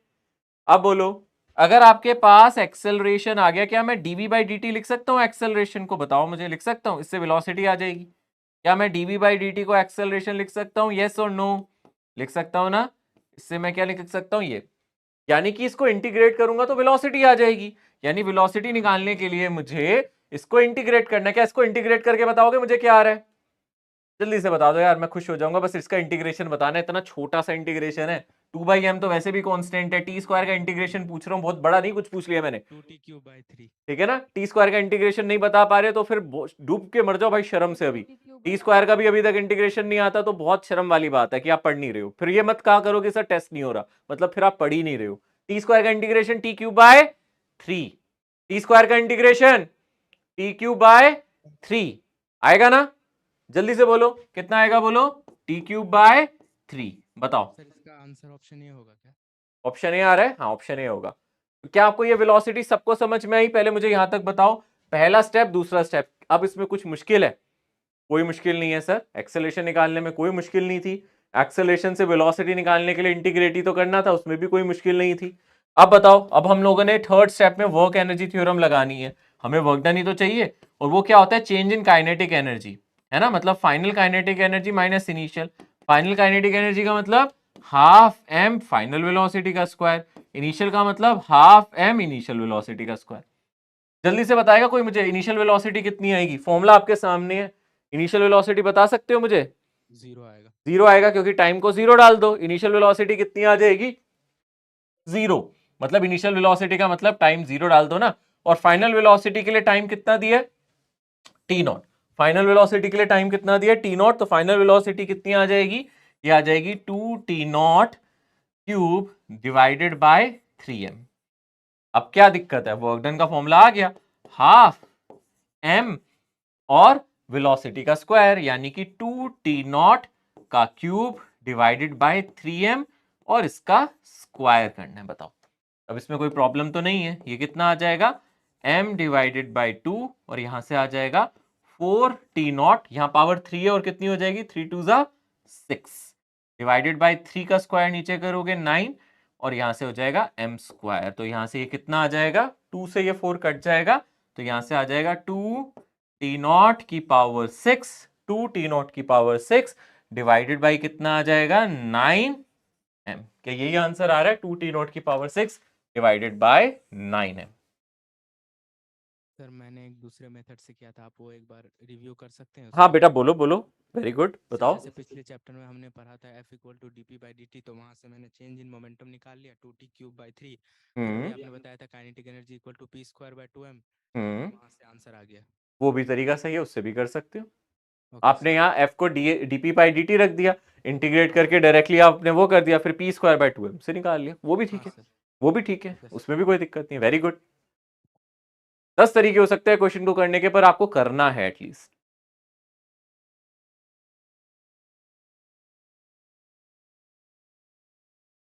जिसको समझ में आ गया अपने हैंड रेस करो, जो नहीं करेगा मैं समझ जाऊंगा उसको समझ में नहीं आया है, और मेरी नजर यही है, स्क्रीन पे देख रहा हूं मैं, ठीक है ना, देखता रहता हूं मैं कौन कर रहा है कौन नहीं पढ़ रहा है। समझ में आ रहा है पक्का? ठीक है, देख लो, क्लियर ना, बढ़ जाए ना आगे। चलो ओके, इसका आंसर आ गया। अब हमारा अगला क्वेश्चन, अब हम आप लोगों के सामने देखो क्या है। सर नोट डाउन नहीं किए थे। जल्दी करो बेटा, जल्दी करो, जल्दी करो, थोड़ा सा स्पीड बढ़ाओ।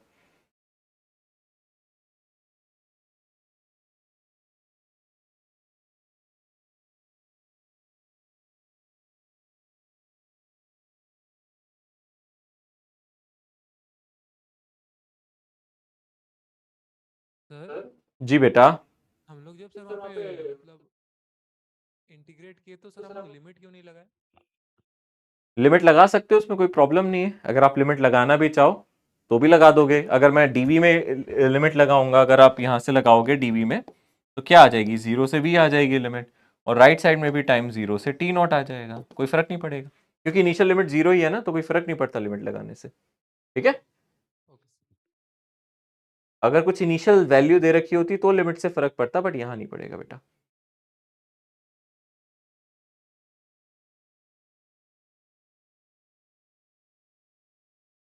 अब मैं आगे बढ़ रहा हूं बेटा, जिसने नोट कर लिया ठीक है, नहीं तो बाद में लिखना, बहुत टाइम हो गया। आगे बढ़ते हैं, अगला सवाल। अब कौन करेगा यार, कर दो इसको, खुश कर दो मुझे। कैसा फोर्स है, पहले तो ये देखो, कुछ मत लिखो, बस मुझे ये बता दो ये फोर्स वेरिएबल है या कांस्टेंट है, बस इतना बता दो, वेरिएबल या कांस्टेंट, वेरिएबल या कांस्टेंट, एक्स स्क्वायर वाई दोनों दिख रहे हैं मुझे तो यहाँ, ये वेरिएबल है या कांस्टेंट है, बोलो कैसा है, वेरिएबल है, कांस्टेंट नहीं है, वेरिएबल है, क्योंकि अगर आप एक्स को बदल दो तो फोर्स बदल जाएगा, वाई को बदल दो तो फोर्स बदल जाएगा, यानी कि ये फोर्स वेरिएबल है। और वेरिएबल फोर्स में वर्क डन कैसे निकालते हैं, कौन बताएगा मुझे, जल्दी से बोलो, वेरिएबल फोर्स में वर्क डन कैसे निकालते हैं, जल्दी से बोलो, फटाफट बताओ। वेरिएबल फोर्स में वर्क डन निकालने का तरीका इंटीग्रेट करके है ना, कैसे निकालते हैं, इंटीग्रेट करके। तो मैं यहां से एफ डॉट डी आर लिख सकता हूं, देखो ध्यान से, फोर्स डॉट डिस्प्लेसमेंट इस तरीके से लिख सकता हूं, यस और नो लिख सकता हूं ना। डिस्प्लेसमेंट कितना होगा, अगर मैं ध्यान से देखूंगा, मैं यहाँ डी आर वैक्टर को, यानी कि डिस्प्लेसमेंट को क्या लिख सकता हूं, सिंपली मैं लिख सकता हूं एक्स डायरेक्शन में dx और वाई डायरेक्शन में छोटा सा डिस्प्लेसमेंट dy जे कैप। अब जस्ट आपको डॉट प्रोडक्ट लेना है, फटाफट बताओ कितना आ जाएगा, आप देख सकते हो, एक्स स्क्वायर आई कैप, बी आ रहा है, वेरी गुड, एक्स स्क्वायर आई कैप प्लस वाई जे कैप, इसका डॉट प्रोडक्ट लो फटाफट, dx आई कैप से प्लस dy जे कैप से। यहां तक देखो, यहां तक किसी का कोई दिक्कत तो नहीं है, किसी को कोई प्रॉब्लम तो नहीं है, सिंपली फोर्स की जगह फोर्स डाल दिया, डिस्प्लेसमेंट की जगह dx आई कैप प्लस dy जे कैप, छोटा सा डिस्प्लेसमेंट डाल दिया। अब डॉट प्रोडक्ट तो लेना जानते हो, आई वाले को आई से और जे वाले को जे से मल्टीप्लाई करोगे, तो यहां से क्या आ जाएगा आपका, एक्स स्क्वायर, आई वाले को आई से करो तो एक्स स्क्वायर के साथ क्या आ जाएगा, dx, आई डॉट आई तो 0 ही होता है, आई डॉट आई तो 1 ही होता है ना बेटा, ऐसी y का j वाले से करोगे तो यहां से कितना आ जाएगा, जल्दी से बोलो, y dy, ये आ गया, देख रहे हो। और ये दोनों इंटीग्रेशंस को जोड़ रखा है हमने, तो इन दोनों इंटीग्रेशन को अलग अलग कर लो। अब मुझे बताओ x में लिमिट क्या आएगी, यहां देख के बताओ, x की वैल्यू कहां से कहां जा रही है, देखो 0,0 से आप 2,4 पे जा रहे हो, तो x कहां से कहां जा रहा है, x जा रहा है 0 से 2 तक, तो यानी x की जगह लिमिट जाएगी 0 से 2 तक। और y में कहां से कहां तक लिमिट जाएगी, y की वैल्यू कहां से जा रही है, 0 से 4 तक, तो y में लिमिट जाएगी 0 से 4 तक। अब इसका इंटीग्रेशन हम कर नहीं पाएंगे सर, या कर लेंगे, एक्स स्क्वायर का इंटीग्रेशन बता दोगे मुझे, क्या होगा, एक्स क्यूब बाय 3 होगा, y का क्या होगा, जल्दी से बोलो, वाई स्क्वायर बाय 2 होगा। और x में लिमिट क्या है, x की लिमिट कहां से कहां तक है, बोलो 0 से 2, और y की लिमिट कहां से कहां तक है, 0 से 4, तो x की जगह हम क्या डाल देंगे यहाँ 2 का क्यूब, और y की जगह क्या डाल देंगे 4 का स्क्वायर, यानी कि अगर मैं इसको सॉल्व करूंगा तो यहां से ये आ जाएगा 2 का क्यूब डिवाइडेड बाय 3 प्लस 4 का स्क्वायर डिवाइडेड बाय 2, और यहां से ये सॉल्व कर लो, 8/3 प्लस 4 का स्क्वायर 16/2 यानी कि 8, तो यहां से कितना हो जाएगा 32 बाय 3 जूल्स।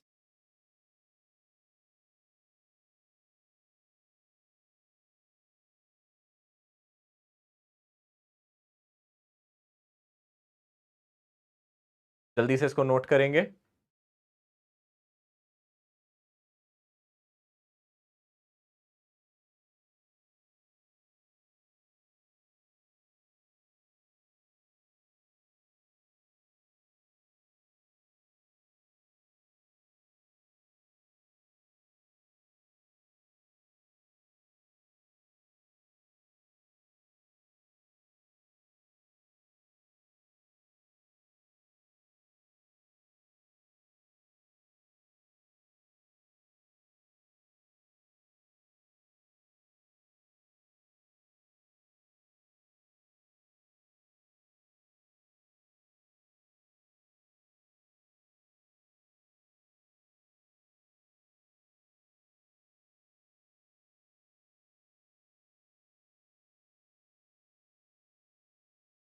हो गया?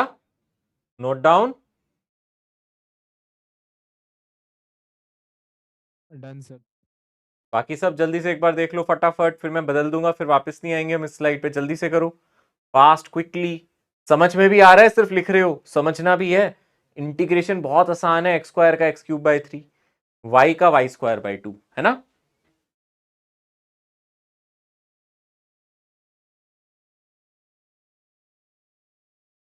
ओके, ऐसा ही एक सवाल यहां भी है, जरा ध्यान से देखो। ये आपके पास मॉड्यूल में भी मिलेगा आपको, बिल्कुल ऐसा सवाल मॉड्यूल में भी दिखेगा। A body is displaced from 0,0 to 1,1 along the path x is equals to y by a force this, the work done by this force will be। Option B आ रहा है सर। Option D? नहीं, option D या B? Sir B. B, आ रहा है B. हाँ B is the correct answer. Very good, B आ रहा है बी। ठीक है ना? देखो सब करो सब करो, सबको मैं टाइम दे रहा हूं करने का, जल्दी से करो, बहुत आसानी से कर सकते हो। ये वैसे मॉड्यूल में भी था, देखा था आपने क्वेश्चन? ये मॉड्यूल में आया होगा, मॉड्यूल में भी दिखा होगा, शायद मॉड्यूल में है ऐसा क्वेश्चन, जहां तक मुझे याद है। तो बेटा वही फॉर्मूला जो अभी लगाया था वर्क डन का, यानी कि आप दोबारा से क्या कहोगे सर? F dot displacement. देखो ध्यान से देखो यार, घबराना मत, जिस दिन घबराने लग गए ना फिजिक्स से, वो फिजिक्स कभी समझ नहीं आएगी। और जहां आपने इसको प्यार किया ये उतना ही समझ में आएगा, ठीक है ना? इसको प्यार से देखो, है ना? प्यार से, बहुत प्यार से, ठीक है ना? सो अब ध्यान से देखो, यहां से क्या आ जाएगा, जल्दी से बोलो। आपको पता है फोर्स डॉट डिस्प्लेसमेंट होता है। डिस्प्लेसमेंट वेक्टर को वही हम डी एक्स आई कैप प्लस डी वाई जे कैप लिख सकते हैं ना बेटा। ये मेरा डिस्प्लेसमेंट होता है, डी आर वैक्टर यही है ना जो भी पीछे लिखा था। तो x वाला कंपोनेंट, अगर आप ध्यान से देखो, यहाँ x वाला ये है, बड़े ध्यान से देखना, y है। x वाला कंपोनेंट फोर्स का देखो, आई कैप y के साथ लगा है, तो यहां से कितना आ जाएगा? अगर आप ध्यान से देखोगे, आप लिखोगे y और क्या आ जाएगा? dx। ये देख रहे हो? अगर चाहते हो तो मैं रीराइट करके लिख देता हूं, पूरा लिख देता हूं। ये है y आई कैप प्लस एक्स स्क्वायर जे कैप, ये ध्यान से देखना, ये फोर्स है हमारा। और इसका डॉट प्रोडक्ट आपको लेना है dx आई कैप प्लस dy जे कैप से, इसका डॉट प्रोडक्ट किससे लेना है? तो देखो आई कैप वाले का आई कैप से, तो यहां से आप कहोगे सर यहां से आंसर आ जाएगा y dx प्लस यहां से इंटीग्रेशन आ जाएगा एक्स स्क्वायर dy। बट उसने इजी करने के लिए एक बहुत आसान बात बोल दी कि x और y तो बराबर हैं, यानी कि dx और dy भी बराबर होंगे। x और y बराबर है तो dx और dy भी बराबर होंगे, फिर तो ये इंटीग्रेशन आराम से हो जाएगा। तो y की जगह यहां x लिख दो, है ना? और x की जगह यहां क्या लिख दो? y लिख दो, फर्क ही नहीं पड़ता, x और y बराबर है ना?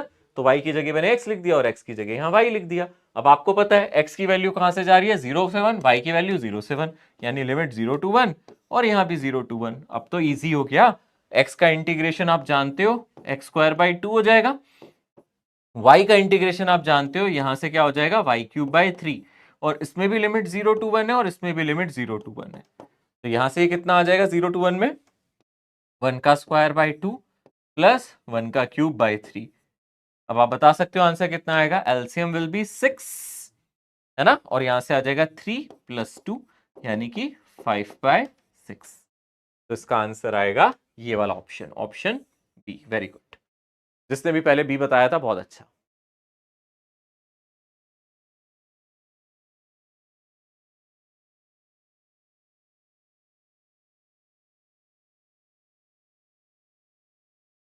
जल्दी नोट करना, थोड़ी सी स्पीड बढ़ाना बेटा। अगर समझ में आ गया है जल्दी जल्दी इसको कॉपी करेंगे, जल्दी से नोट डाउन करेंगे ताकि हम ज्यादा क्वेश्चंस कर सके, ज्यादा से ज्यादा सवाल कर सके, ज्यादा से ज्यादा मेहनत कर सके।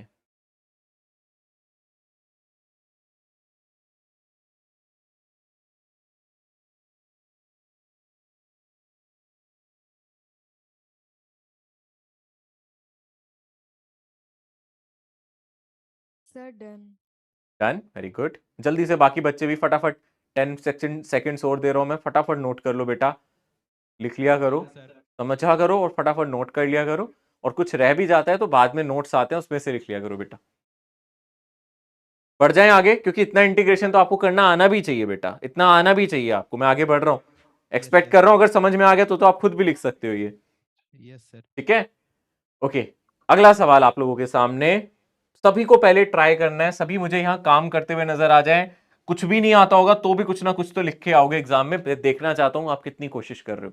जल्दी से अपनी अपनी नोटबुक में लग जाओ, क्वेश्चन पढ़ो। A rope is used to lower vertically a block of mass m at a distance x at a constant downward acceleration g/2.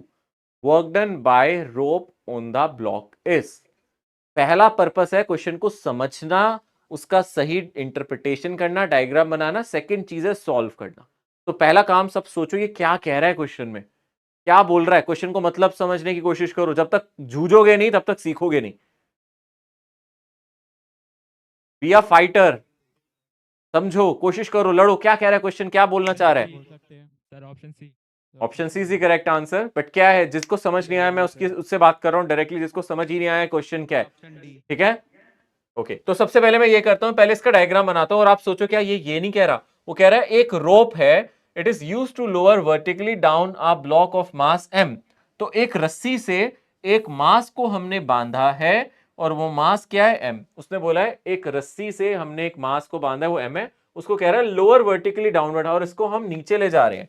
मतलब हम इसको पकड़ के, हम इसको अपने हाथ में पकड़ रखा है तो टेंशन T लग रही होगी, नीचे लग रहा होगा mg, लग रहा होगा ना। और वो कह रहा है इसको हम नीचे ले जा रहे हैं। किससे नीचे ले जा रहे हैं, किस एक्सेलरेशन से जा रहे हैं। डाउनवर्ड एक्सेलरेशन कितना दे रहा है आपको क्वेश्चन में, g/2 एक्सेलरेशन से हम इसको नीचे ले जाने दे रहे हैं। और कितना डिस्प्लेसमेंट करने दे रहे हैं इसको, बताओ, क्वेश्चन में पढ़ा है ना आपने। इसको कितना नीचे ले जा रहे हो, कितना नीचे तक ले जा रहे हो, आपने पढ़ा है नीचे इसको x डिस्टेंस ले जा रहे हो, नीचे कितना डिस्टेंस ले जा रहे हो, x डिस्टेंस ले जा रहे हो। ठीक है ना। अब बताओ मुझे यहां से रोप कितना वर्क डन कर रही है, the work done by rope on the block. Rope क्या फोर्स लगाती है ऊपर, टेंशन। रोप पहली बात कैसा वर्क कर रही होगी, नेगेटिव या पॉजिटिव, सोचो। रोप फोर्स कहां लगा रही है, रस्सी फोर्स लगा रही है ऊपर और ब्लॉक जा रहा है नीचे। तो रस्सी फोर्स लगा रही है ऊपर और ब्लॉक जा रहा है नीचे, तो रस्सी का वर्क डन वैसे भी नेगेटिव होना चाहिए। लॉजिकली सोचो, रस्सी फोर्स लगा रही है ऊपर पर ब्लॉक वो कह रहा है कहां जा रहा है, नीचे। तो फोर्स ऊपर, डिस्प्लेसमेंट नीचे, तो वर्क डन कैसा होता है ऐसे केस में, नेगेटिव। तो आंसर तो नेगेटिव होना चाहिए, ये बात पहले से ही क्लियर है। वैसे ही 4 ऑप्शन में से 3 ऑप्शन एलिमिनेट हो गए, आंसर यही होना चाहिए। बट अब इसको पूरा निकालो। याद है मैंने आपको सिखाया था, जब टेंशन ऊपर लग रही हो और ऑब्जेक्ट नीचे की तरफ एक्सेलरेशन कर रहा हो, इस केस में टेंशन का फॉर्मूला कितना था, याद है या भूल गए, mg-a था, याद है। अगर एक्सेलरेशन ऊपर होता था तो टेंशन mg+a होती थी, और अगर एक्सेलरेशन नीचे होता था तो टेंशन mg-a होती थी। तो आपकी जो टेंशन आ जाएगी वो आ जाएगी mg-g/2, यानी कि आपकी जो टेंशन आ जाएगी वो आ जाएगी mg/2। और अब अगर वर्क डन निकालना है तो टेंशन ऊपर, डिस्प्लेसमेंट नीचे, तो वर्क डन नेगेटिव आएगा, वो आ जाएगा टेंशन इंटू डिस्प्लेसमेंट, यानी कि -mg/2 इंटू x। तो कौन सा ऑप्शन सही आ रहा है, ऑप्शन सी। ठीक है ना, टेंशन का वर्क डन यहां नेगेटिव होगा। टेंशन का ये फॉर्मूला याद आ रहा है, ये मैंने पहले पढ़ाया था बेटा, आप चाहो तो निकाल भी सकते हो। आप देख सकते हो mg नीचे है माइनस टेंशन ऊपर है, this is equals to mass into acceleration. तो टेंशन यहां से mg-a आ जाती थी, और यहाँ टेंशन, यहाँ एक्सेलरेशन आपका g/2 दिया है। तो ये हम लोगों ने पहले किया हुआ है, ये रस्सी वाला क्वेश्चन मैंने आपको पहले बताया है, बताया था ना।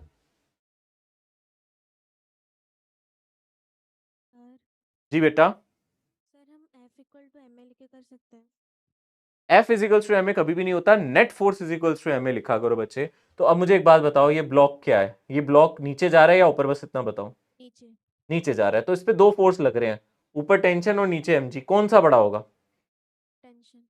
अगर वो ऊपर जाता तो टेंशन बड़ा होता, पर mg बड़ा होगा तभी तो नीचे जा रहा है ना बेटा। सर नीचे जाने से mg हाँ mg बड़ा होगा ना, तो नेट फोर्स क्या हो जाएगा? mg minus t। उसी को आप मास इनटू एक्सेलरेशन, यही तो आपने भी बोला सर फोर्स को ma लिख सकते हैं, मैंने कहा लिख सकते हो बट नेट फोर्स को ma लिख सकते हो। तो mg माइनस टी कितना हो गया बोलो? ma। तो यहां से अगर आप t निकालना चाहते हो, t को उधर ले जाओ, ma को इधर ले जाओ, तो टेंशन आ जाएगा mg माइनस ma यानी कि mg माइनस a। ये स्टेप हमने यहाँ डायरेक्ट कर दिया। क्यों डायरेक्ट कर दिया? क्योंकि ये डायरेक्ट मैंने आपको पढ़ाया था, इसलिए मैंने यहाँ डायरेक्टली यूज किया।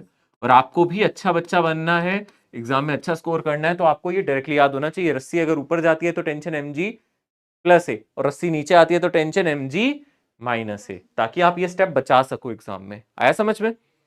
और फिर तो वर्क डन का फॉर्मूला टेंशन इनटू डिस्प्लेसमेंट, और क्योंकि टेंशन और डिस्प्लेसमेंट अपोजिट है इसलिए माइनस mg/2x आ जाएगा। ठीक है,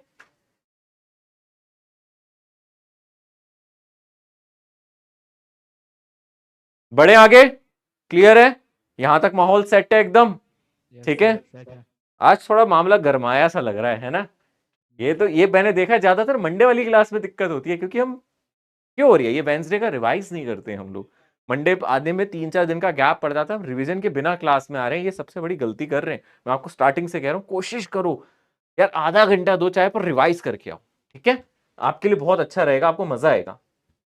चलो, इस तरीके के क्वेश्चंस डायरेक्टली सॉल्व करे जा सकते हैं। Work done in pulling the chain, देखना क्वेश्चन का मतलब क्या है, पहले क्वेश्चन का मतलब समझ लेना, नोट बाद में कर लेना। समझो, यहाँ पे एक टेबल है ना, ये एक आपका टेबल पड़ा है, जैसे कि यहाँ वो दिखाने की कोशिश कर रहा है, इस तरीके से आपका यहाँ टेबल पड़ा है, और टेबल के ऊपर एक चेन है, क्योंकि चेन का कलर बहुत गंदी तरीके से उन्होंने दिखाया है यहाँ, तो वो दिख भी नहीं रही है। ये हमारी चेन है, इस तरीके से एक चेन पड़ी है, मैं इसको ग्रीन कलर से दिखा रहा हूँ। तो ये ग्रीन कलर से जो बनी हुई है, ये क्या है हमारी बोलो? चेन है, ऐसे लटक रही है। ये चेन इस टेबल से इस तरीके से लटक रही है। जो टोटल लेंथ है ना चैन की, जो टोटल लेंथ है यहां से लेके यहां तक, टोटल लंबाई चैन की, वो हमें कितनी दी गई है? L। टोटल लंबाई चैन की कितनी दी गई है? L। उसने बोला है चैन का कुछ हिस्सा हवा में लटका हुआ है। कितना हिस्सा हवा में लटका है? 1/nth पार्ट, यानी कि अगर टोटल लेंथ L है तो चैन का कितना हिस्सा है जो यहां लटका हुआ है? आप बोल सकते हो N/L/N। बताओ, यहां तक पहले ये चीज क्लियर है कि क्या दिया है क्वेश्चन में?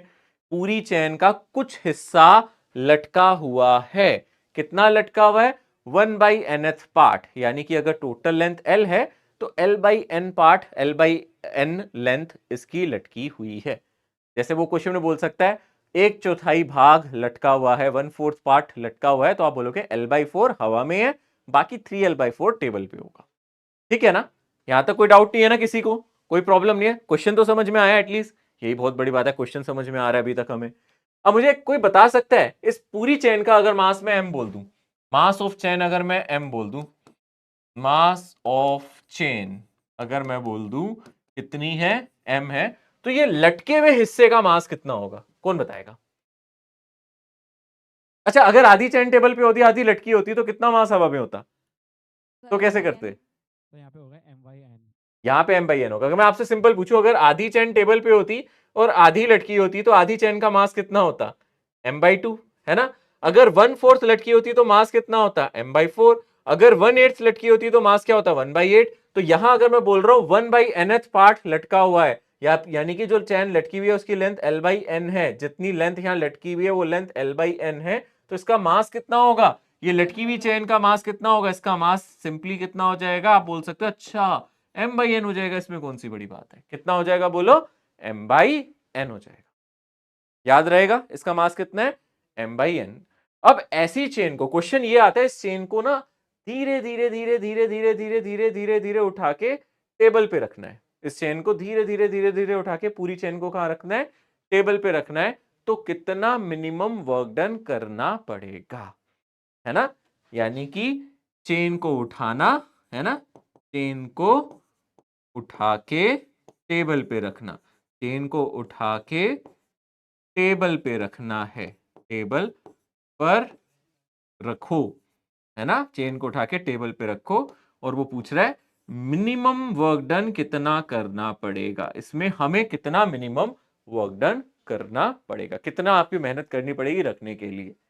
तो ऐसे क्वेश्चन में मैं आपसे एक सिंपल सी बात पूछूं, जरा स्क्रीन पे देखते रहो, अगर नहीं देखोगे तो कुछ नहीं सीखोगे। सुनो, मान लो मैं अगर आपसे बोलूं एक पॉइंट ऑब्जेक्ट है, इसका मास m है और इसको आपको h हाइट तक ले जाना है, तो कितना वर्क डन करना पड़ेगा? सोचो, अगर m मास है, इसको h हाइट तक ले जाना है तो कितना मिनिमम वर्क डन करना पड़ेगा? mgh।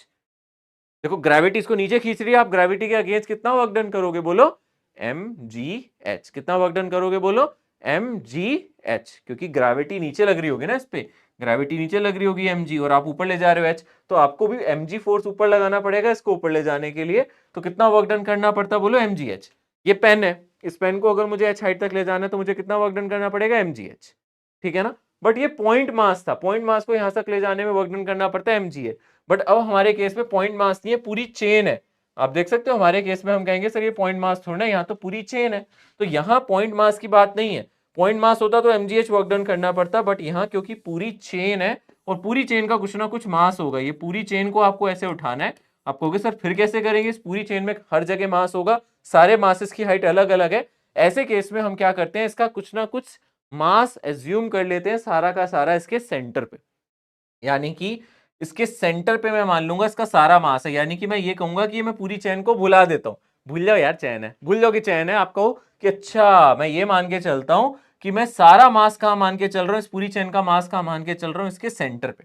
I am assuming that entire mass of the chain is located at its centre. इस कॉन्सेप्ट को सेंटर ऑफ मास भी कहते हैं वैसे, तो हम मान के चल रहे हैं इसका सारा मास कहां है? इसके सेंटर पे। बस अब क्वेश्चन ये हो गया, आप इस मास को उठा के कहां तक ले जा रहे हो? यहां तक ले जा रहे हो। ये लंबाई अगर आपकी l/n थी, है ना, तो ये लेंथ कितनी होगी? आप समझ रहे हो ये लेंथ कितनी होगी? l/2n। और मास कितना है मेरा? ये लेंथ कितनी होगी? l/2n। और मास कितना है मेरा? जल्दी से बोलो, ये मास कितना है जो मुझे ले जाना है ऊपर? m/n। अब मुझे बताओ इसको उठा के यहां तक रखने में कितना वर्क डन करना पड़ेगा? m मास को h हाइट पे ले जाते थे तो mgh, m/n मास को हाइट तक ले जाना है और हाइट कितनी है? l/2n, तो कितना वर्क डन करना पड़ेगा? mgh। m की जगह m/n, g की जगह g, और हाइट की जगह l/2n।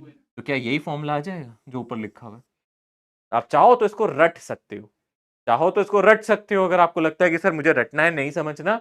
और अगर आप समझना चाहते हो तो इससे इंपॉर्टेंट या इससे सिंपल फॉर्मूला नहीं है। आप बस इतना सोचो सॉरी आप बस इतना सोचो, एक पॉइंट मास को h हाइट पे ले जाने में mgh वर्क डन करना पड़ता है, और यहां पूरी चेन को ले जाना है तो इसके सेंटर ऑफ मास पे हमें ले जाना है, और इस चेन का मास हमने देखा था m/n है।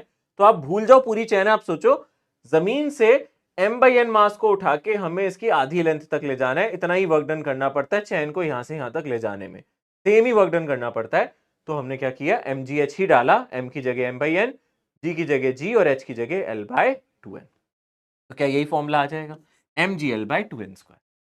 आप चाहो तो इसको याद रख सकते हो, चाहो तो आप फटाफट ऐसे डिराइव कर सकते हो। फटाफट अब इसको नोट कर लो, क्वेश्चन दिखाऊंगा अभी आपको कैसा आएगा।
ठीक है, done, noted.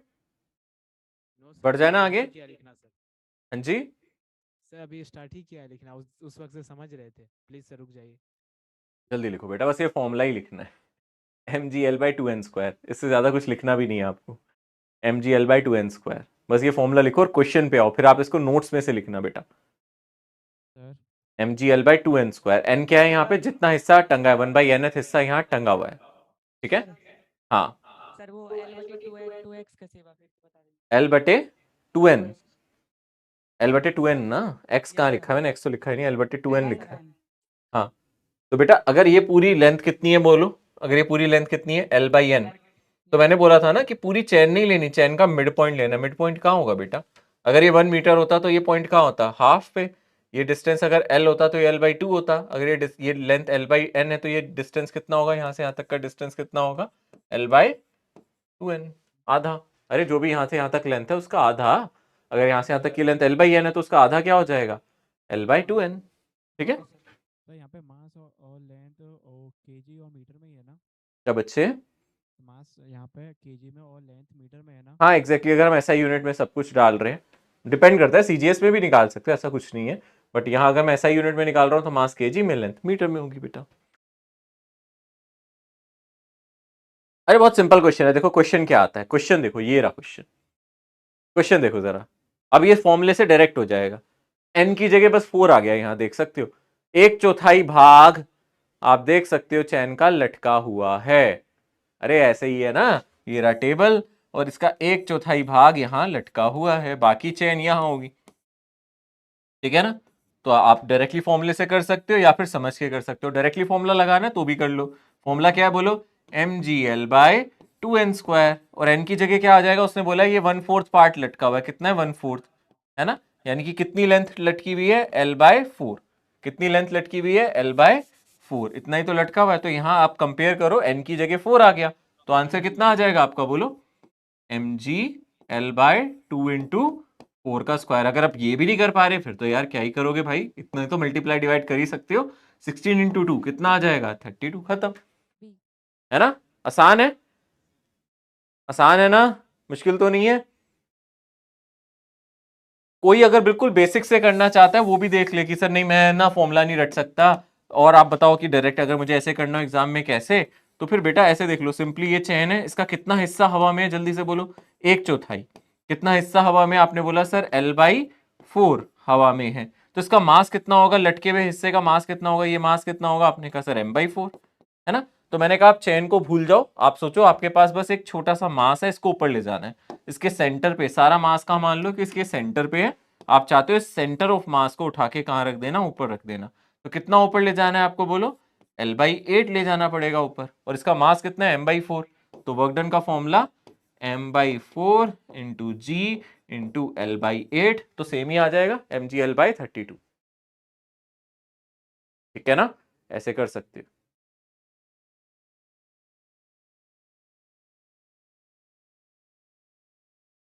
mgl/32 is the answer. अगला दिखाऊं, अगला क्वेश्चन भी बिल्कुल ऐसा ही है, मिलता जुलता है, सेम है, पर जवाब देने की कोशिश करो, रटने की नहीं और सिर्फ लिखने की नहीं। कंट्रीब्यूशन दो भाई, तुम्हारा कंट्रीब्यूशन भी तो चाहिए ना, तुम्हें सीखना है। अगला क्वेश्चन भी बिल्कुल ऐसा ही है, यहाँ 1/4 था, अगले क्वेश्चन में मैंने क्या कर दिया, यहाँ से थोड़ा सा चेंज कर दिया। कितना कर दिया बोलो, अब देखो ध्यान से, 1/3।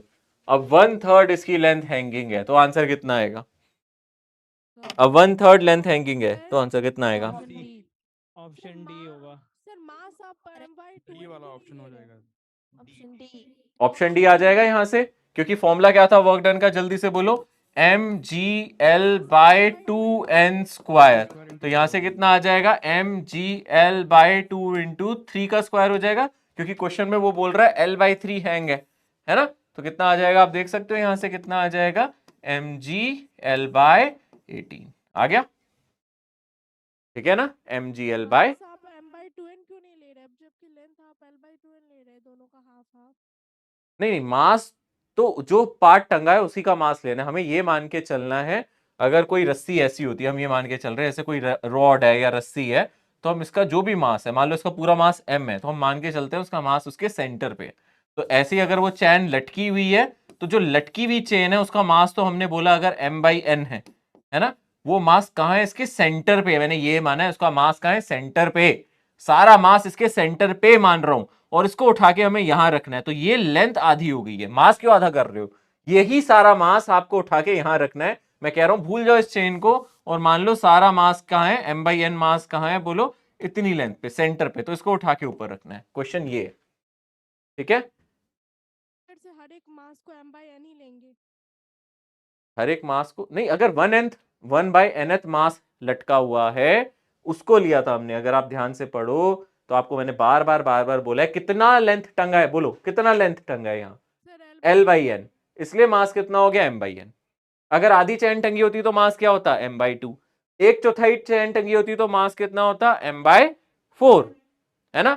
अगर मैं बोलूं L/10 हैंग है तो आप बोलोगे मास कितना हो जाएगा सर m/10, है ना। क्लियर है? Okay sir. ओके तो अब इंपॉर्टेंट कॉन्सेप्ट चालू होता है इसके बाद, conservative and non conservative force का। बहुत ही जरूरी कॉन्सेप्ट है बेटा यहां से, conservative and non conservative force. अच्छा, आप लोगों ने कभी कंजर्वेशन वर्ड सुना है? कंजर्वेशन का क्या मतलब होता है या कंजर्वेटिव वर्ड का क्या मतलब होता है ना? क्या मतलब होता है कंजर्वेटिव का? बचाना। जैसे मास कंजर्व हो जाना सर।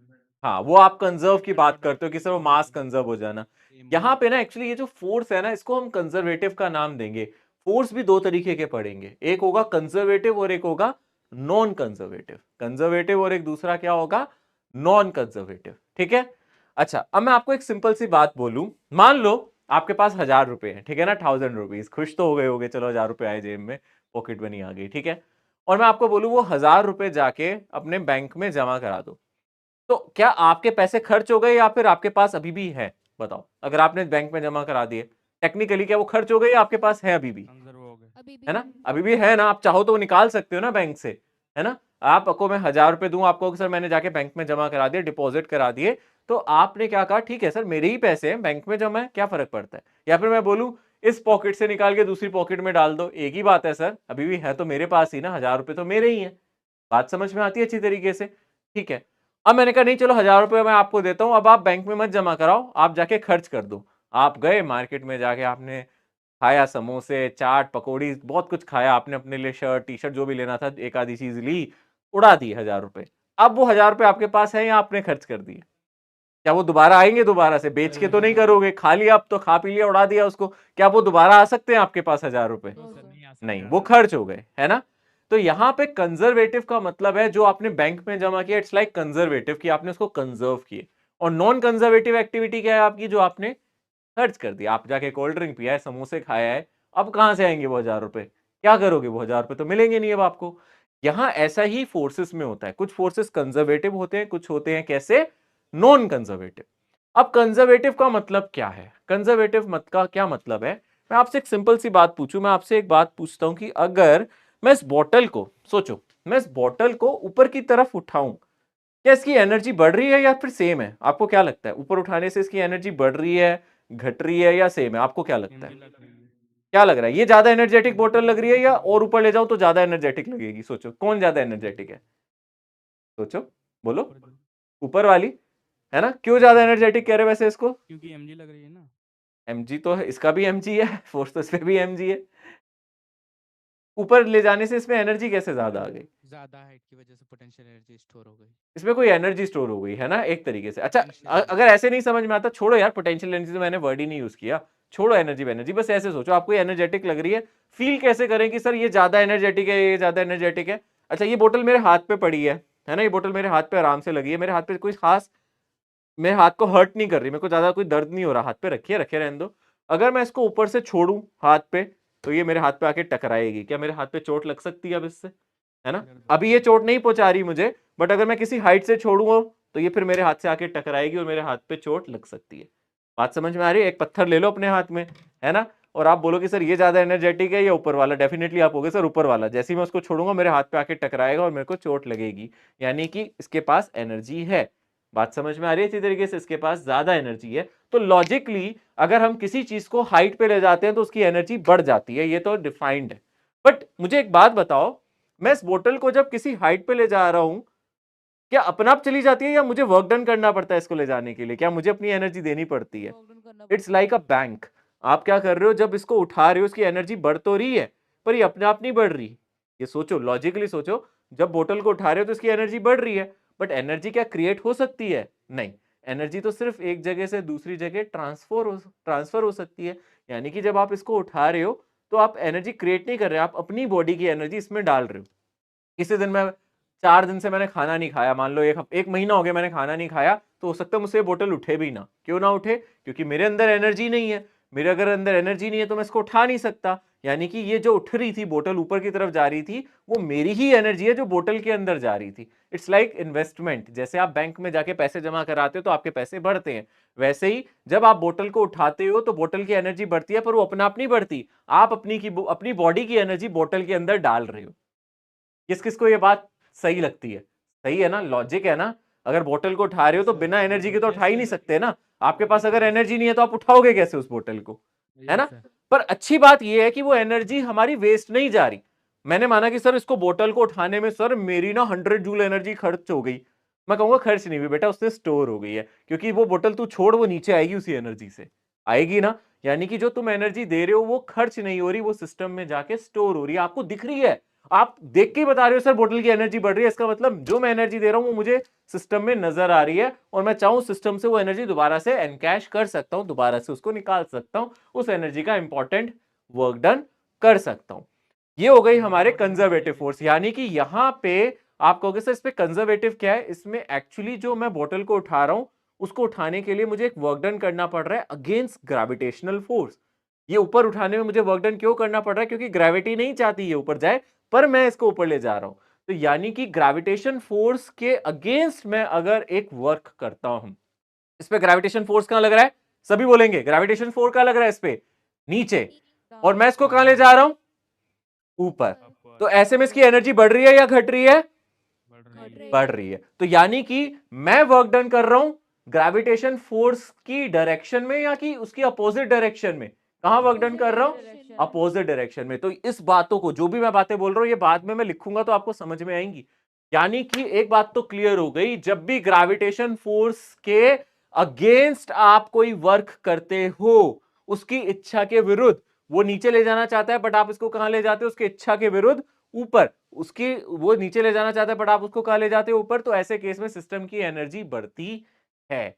इसलिए ग्रेविटेशन फोर्स को कंजर्वेटिव फोर्स कहते हैं, क्योंकि जब आप उसके अगेंस्ट काम करते हो तो एनर्जी बढ़ती है, और वो एनर्जी वेस्ट नहीं होती, वो बढ़ती है, वो हमें दिख रही है। मतलब जितनी एनर्जी आप दे रहे हो वो सारी की सारी सिस्टम में स्टोर हो रही है। लाइक अ बैंक, आपने पैसे बैंक में जमा कराए, खर्च थोड़ा हुए, आप चाहो तो वहां से निकाल सकते हो। यहां भी आप बोतल को एनर्जी दे रहे हो तो आपकी एनर्जी खर्च तो हुई है, पर वो कहां गई है? वहां स्टोर हो गई है। आपने एक जगह से एनर्जी दूसरी जगह स्टोर कर दी, वो वेस्ट नहीं हुई, वो स्टोर हो गई। तो ये हमारा ग्रेविटेशन फोर्स एक कंजर्वेटिव फोर्स।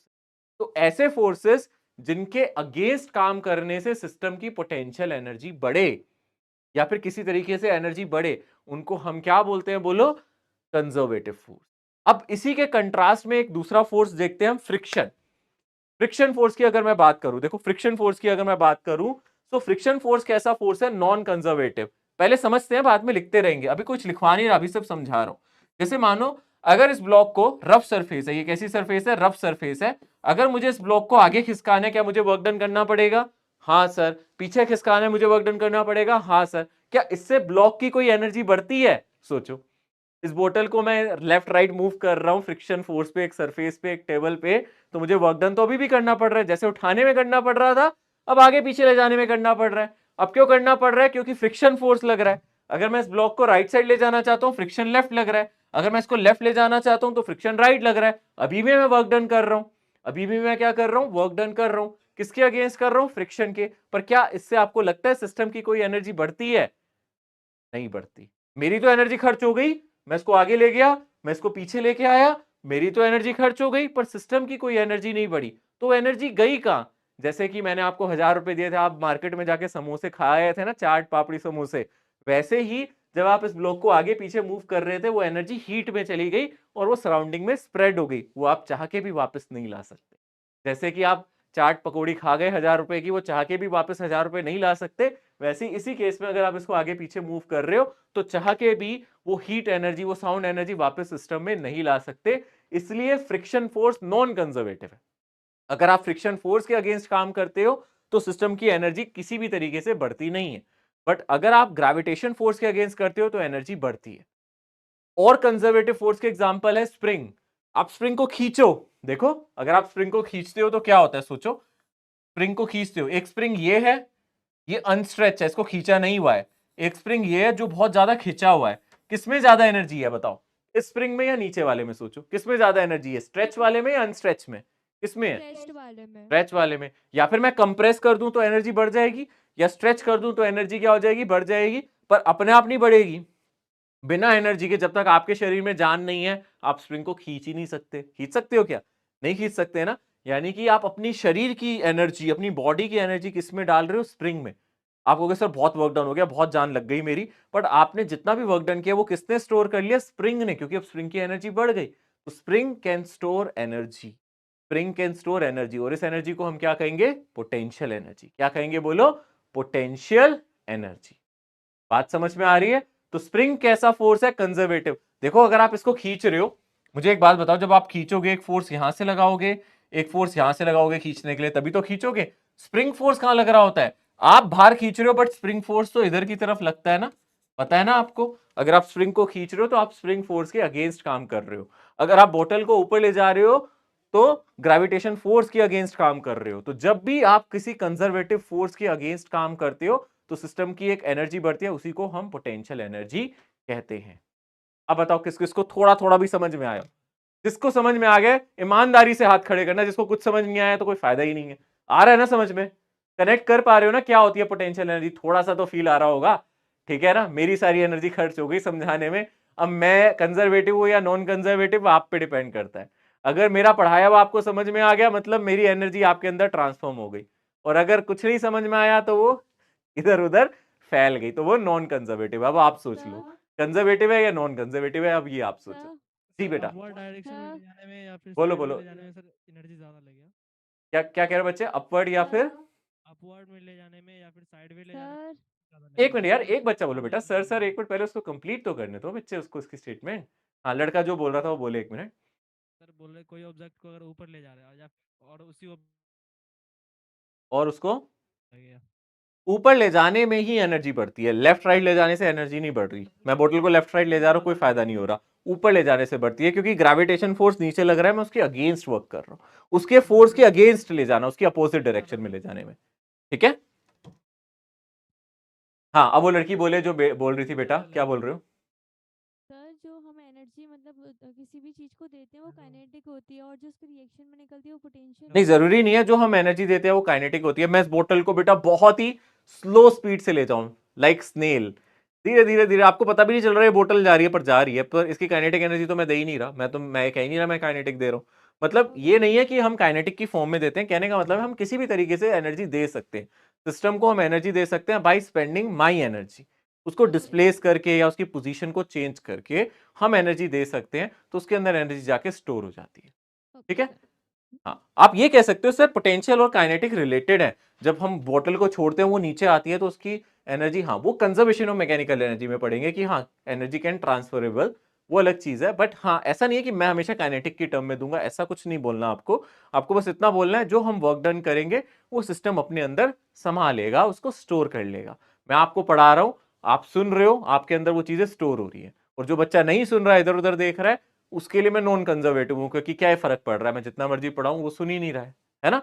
तो ये भी याद रखना, ठीक है, ओके ठीक है। हाँ जी सर तो किसी फोर्स को कंजर्वेटिव है या नॉन कंजर्वेटिव है सर, उसको हम लोग आइडेंटिफाई कैसे करेंगे तब। यही जैसे अभी मैंने आपको फ्रिक्शन और ग्रेविटेशन में वर्क डिफरेंस समझाया है ना, सबसे बड़ा फर्क यही है कि ग्रेविटेशन फोर्स के अगेंस्ट काम करने से एनर्जी बढ़ती है और फ्रिक्शन में नहीं। बट और अच्छे समझने के लिए ये कुछ पॉइंट्स है आपको कि सर कोई बेसिक पॉइंट्स हैं जिससे हम ये वेरीफाई कर सके कि किसी फोर्स में कौन सा फोर्स कंजर्वेटिव है कौन सा नहीं। तो यही कुछ पॉइंट्स है, पहचान, क्या पहचान है वो ये है। 2 पॉइंट्स आपको मैं बताऊंगा, ये पहचान है किसी कंजर्वेटिव और किसी नॉन कंजर्वेटिव फोर्स की। पहली पहचान, forces for which work done is path independent, उन फोर्सेस पे जिन पे वर्क डन पाथ पे डिपेंड नहीं करता, मतलब सिर्फ इनिशियल और फाइनल पोजीशन पे डिपेंड करता है, उन फोर्सेस को हम क्या बोलेंगे, कंजर्वेटिव। आप लिख सकते हो पहली पहचान कंजर्वेटिव फोर्स की क्या है कि वर्क डन यहां पाथ इंडिपेंडेंट होता है and it depends only on initial and final position. Second पहचान, क्लोज पाथ पे इनका वर्क डन हमेशा 0 होगा। मैं बताता हूं भी कैसे, ग्रेविटेशन फोर्स को यूज करके समझाऊंगा। पहली पहचान, वर्क डन पाथ इंडिपेंडेंट होगा। दूसरी पहचान, क्लोज पाथ पे वर्क डन 0 होगा। एक्सक्यूज मी सर, जी बेटा, सर जैसा आपने बोला कि जब हम अपवर्ड डायरेक्शन में एनर्जी लगाएंगे तो सर एनर्जी हमारी यूज होगी, और सर जब हम उसको वापस लेके आएंगे तो सर एनर्जी मतलब कंज्यूम हो गई और फिर से वापस आ जाएगी सर, वो तो सर यूज होगी ना एनर्जी। नहीं नहीं, मैंने इसको अपनी एनर्जी दी तो इसके अंदर एनर्जी जाके स्टोर हो गई है ना, हो गई ना। अब ये बोतल ज्यादा एनर्जेटिक है तो मेरी एनर्जी मैं कहूंगा मेरी वेस्ट नहीं हुई, इसने अपने अंदर संभाल लिया, मेरे बॉडी से निकल चुकी है बट इसके अंदर वो एनर्जी आ चुकी है, मुझे दिख रहा है ये ज्यादा एनर्जेटिक बन चुका है। फ्रिक्शन के केस में आगे पीछे मूव करने से इसके अंदर एनर्जी बढ़ती नहीं थी, ये ब्लॉक इधर ले जाऊंगा तो क्या इसकी एनर्जी बढ़ गई? नहीं, अभी भी उतना ही एनर्जेटिक है। राइट लाऊंगा तो भी एनर्जी उतनी है, इधर ले जा रहा हूं तो भी इसकी एनर्जी उतनी है, बट ऊपर ले जाने में इसकी एनर्जी क्या हो रही है? बढ़ रही है। स्प्रिंग को खींचने से उसकी एनर्जी क्या हो रही है? बढ़ रही है। तो हम जब उस पर अपना काम कर रहे हैं तो उस सिस्टम की एनर्जी बढ़ रही है, और वो चाहे तो वो एनर्जी हम कहीं ना कहीं इस्तेमाल कर सकते हैं बाद में। मैं स्प्रिंग की हेल्प से कुछ ना कुछ इंपॉर्टेंट काम कर सकता हूँ यार। स्प्रिंग को मैंने मान लो ऐसे खींचा, उसके बाद मैंने उसके अंदर एक ब्लॉक मारा और उसको आगे की तरफ फेंक दिया, किसी तरीके से उसको यूज कर लिया, तो मैं चाह के उसको यूज तो कर सकता हूँ ना बाद में किसी भी तरीके से, ठीक है? कंज्यूम नहीं कर सकते ना वापस। नहीं, आप अपनी बॉडी की एनर्जी में नहीं ला सकते, बट आपके लिए वो यूजफुल हो गया बेसिकली, मतलब आप उसे एज अ टूल यूज कर सकते हो। आपने एक स्प्रिंग को दबाया, आपने कहा कि सर मैं एक काम करता हूं, मेरे अंदर अभी तो बहुत जान है, मैंने बहुत सारे स्प्रिंग दबा के रख दिए, अब वो सारे स्प्रिंग एनर्जेटिक हो चुके हैं, आप उन स्प्रिंग से कुछ ना कुछ काम ले सकते हो, आप चाहो तो, है ना, कर सकते हो ना। आप ये नहीं कह रहा मैं कि मेरे अंदर ही वापस आ जाएगी, बट आप उनको यूज कर सकते हो, इस्तेमाल कर सकते हो, है ना? समझ में आया? हाँ हाँ जी, हाँ बेटा बोलो, जल्दी बोलो फटाफट। अभी तो मैंने समझाया ही नहीं ये, अभी तो ये दोनों पॉइंट्स एक्सप्लेन करूंगा, अभी कहाँ पढ़ाया है मैंने, अभी तो इसको एक्सप्लेन करूंगा, ठीक है? ओके, तो पहली बात, हाँ पहले मैं समझाने दो बेटा, ये मैं अभी समझाऊंगा। पहला, work done is path independent. Path independent का मतलब क्या है? जैसे मैं आपको बोलूं ग्रेविटेशन फोर्स, ये ब्लॉक दिख रहा है सभी को ये ब्लॉक दिख रहा है, मान लेते हैं इसका मास m है और ये ग्राउंड पे पड़ा है, ये ब्लॉक कहां पड़ा है? बोलो, ग्राउंड पे पड़ा है। अब मुझे इस ब्लॉक को यहां से उठा के यहां ले जाना है, मान लो मुझे इस ब्लॉक को उठा के यहां से यहां ले जाना है, ठीक है? और मैंने बोला कि दो पाथ है मेरे पास अलग अलग, और आप दोनों पाथ पे वर्क डन बताओ। पहले मैं इस ब्लॉक को यहां से उठा के यहां ले गया, फिर यहां से उठा के यहां लेके गया। ये हाइट मुझे दे रखी है, मान लो ये हाइट मुझे दे रखी है h, और ये मुझे दे रखा है कुछ b, ठीक है? तो a से इस लोकेशन पे आने के लिए, इस लोकेशन को मैं नाम दे देता हूं c, इस लोकेशन को नाम दे देता हूं b। तो पहले मैं a से b गया, फिर मैं b से c गया, work done bye gravitation force कितना होगा? सोचो sir, work done by gravity 0। नहीं, पहले ए से बी में वर्क डन बाय ग्रेविटी कितना होगा? सोचो, ए से बी में ग्रेविटेशन फोर्स कहां लग रहा है? जल्दी से बोलो, ए से बी में ग्रेविटेशन फोर्स कहां लग रहा है? नीचे। और डिस्प्लेसमेंट कहां हो रहा है? ऊपर। ऊपर ना बच्चे, आप ए से बी ले जा रहे हो, सोच के बोलो, आप कहां ले जा रहे हो इसको? ऊपर। तो डिस्प्लेसमेंट ऊपर हो रहा है और ग्रेविटेशन फोर्स कहां लग रहा है? नीचे। तो वर्क डन कैसा होगा पहले बताओ, नेगेटिव या पॉजिटिव? नेगेटिव। कितना होगा बोलो? mg नीचे और h ऊपर। कितना वर्क डन होगा? ए से बी ले जाने में आप कहोगे सर वर्क डन होगा -mgh, पर आप कहोगे सर हमें तो सी तक ले जाना है ना, फिर हम बी से सी भी तो लेके जाएंगे। अब बी से सी में कितना वर्क डन कर रही है ग्रेविटी? ये बताओ, बी से सी में ग्रेविटी कितना वर्क डन कर रही है? ग्रेविटी कहां लग रही है? नीचे। और आप इसका डिस्प्लेसमेंट कहां कर रहे हो? आगे। कितना एंगल है दोनों के बीच में बोलो? 90 डिग्री। तो बी से सी में क्या ग्रेविटी कोई वर्क डन कर रही है? नहीं। तो ग्रेविटेशन फोर्स का वर्क डन कितना हो जाएगा यहां से? बी से सी में 0। तो टोटल वर्क डन ए से सी कितना हो गया आपका? -mgh। बोलो हुआ या नहीं? ए से सी का टोटल वर्क डन कितना हो गया? -mgh। हो गया ना? देख लो ध्यान से, है ना? हो गया ना? उसी तरीके से आपको सर किसी और पाथ से लेके दिया हो, मैंने कहा चलो और किसी पाथ से ले जाते हैं, मैं पहले इसको ऐसे ले जाता हूं, पहले मैं इसको इधर ले जाता हूं और फिर इसको ऊपर ले जाता हूं। अब सोचो दूसरे पाथ से, पहले हम किस पाथ से गए थे? पहले हम ए से बी गए थे और बी से सी गए थे। तो अब मैं कह रहा हूं नहीं, पहले मैं ए से डी ले जाता हूं, पहले मैं इसको कहां ले जाता हूं? ए से डी, फिर डी से कहां ले जाता हूं? सी पे। तो मुझे ए से डी में बताओ कितना वर्क डन करेगी ग्रेविटी? ए से डी में ग्रेविटी कोई वर्क डन करेगी? ग्रेविटेशन फोर्स नीचे लग रहा है, डिस्प्लेसमेंट आ गया, तो आप कहोगे सर नहीं करेगी। पर क्या डी से सी में वर्क डन होगा? क्योंकि mg तो लग रहा है नीचे और डिस्प्लेसमेंट हो रहा है इसका ऊपर कितना? h। तो हाँ, यहाँ वर्क डन होगा -mgh। क्या दोबारा से वर्क डन -mgh आया? पर अब तो आप दूसरे रास्ते से गए थे, पहले आप इस रास्ते से गए थे, अब आप दूसरे रास्ते से गए हो, पर वर्क डन तो पाथ पे डिपेंड नहीं करेगा। तो work done is independent of path ही रहेगा, वो पाथ पे डिपेंड नहीं करेगा। क्या ये बात क्लियर है? Work done is independent of path. तो आप कह सकते हो यहां वर्क डन हमारा पाथ इंडिपेंडेंट होगा। आप चाहे यहां से ए से बी और बी से सी चले जाओ, या पहले ए से डी और डी से सी चले जाओ, पाथ पे डिपेंड नहीं करेगा। इसके अलावा ये भी लिख लेना, जरूरी नहीं है यही दो रास्ते हैं, आप घूम फिर के ऐसे ऐसे ऐसे ऐसे ले जाके भी यहां रख दोगे, उतना ही वर्क डन होगा। ग्रेविटी का उतना ही वर्क डन होगा यहां भी, ठीक है ना। तो वर्क डन आपका पाथ इंडिपेंडेंट रहेगा, ठीक है ना। इसमें हमारा फोर्स तो सर कंजर्व नहीं न रहेगा सर, खर्च हो जाएगा जाने में। फोर्स कंजर्व नहीं हो जाएगा, खर्च हो जाएगा। अरे भैया आपका जो वर्क डन है वो इसकी एनर्जी तो बढ़ गई ना, आपने जो वर्क डन किया वो इसकी एनर्जी बढ़ाने में चला गया, बस इतना याद रखो, ठीक है। आपको ये नहीं देखना मेरा कहां जा रहा है, आपको बस इतना याद रखना आपने किया तो यहां इसकी एनर्जी बढ़ी है ना, तो हाँ ठीक है सर, वर्क डन हमने जो किया है, किसी की तो एनर्जी बढ़ी, आपकी कम हुई पर इसकी तो बढ़ गई ना, आपके कम होने से किसी की तो बढ़ रही है ना। पर नॉन कंजर्वेटिव में ऐसा कभी नहीं होगा कि आपकी खर्च भी हो जाएगी और किसी की बढ़ेगी भी नहीं, ये याद रखना, ठीक है।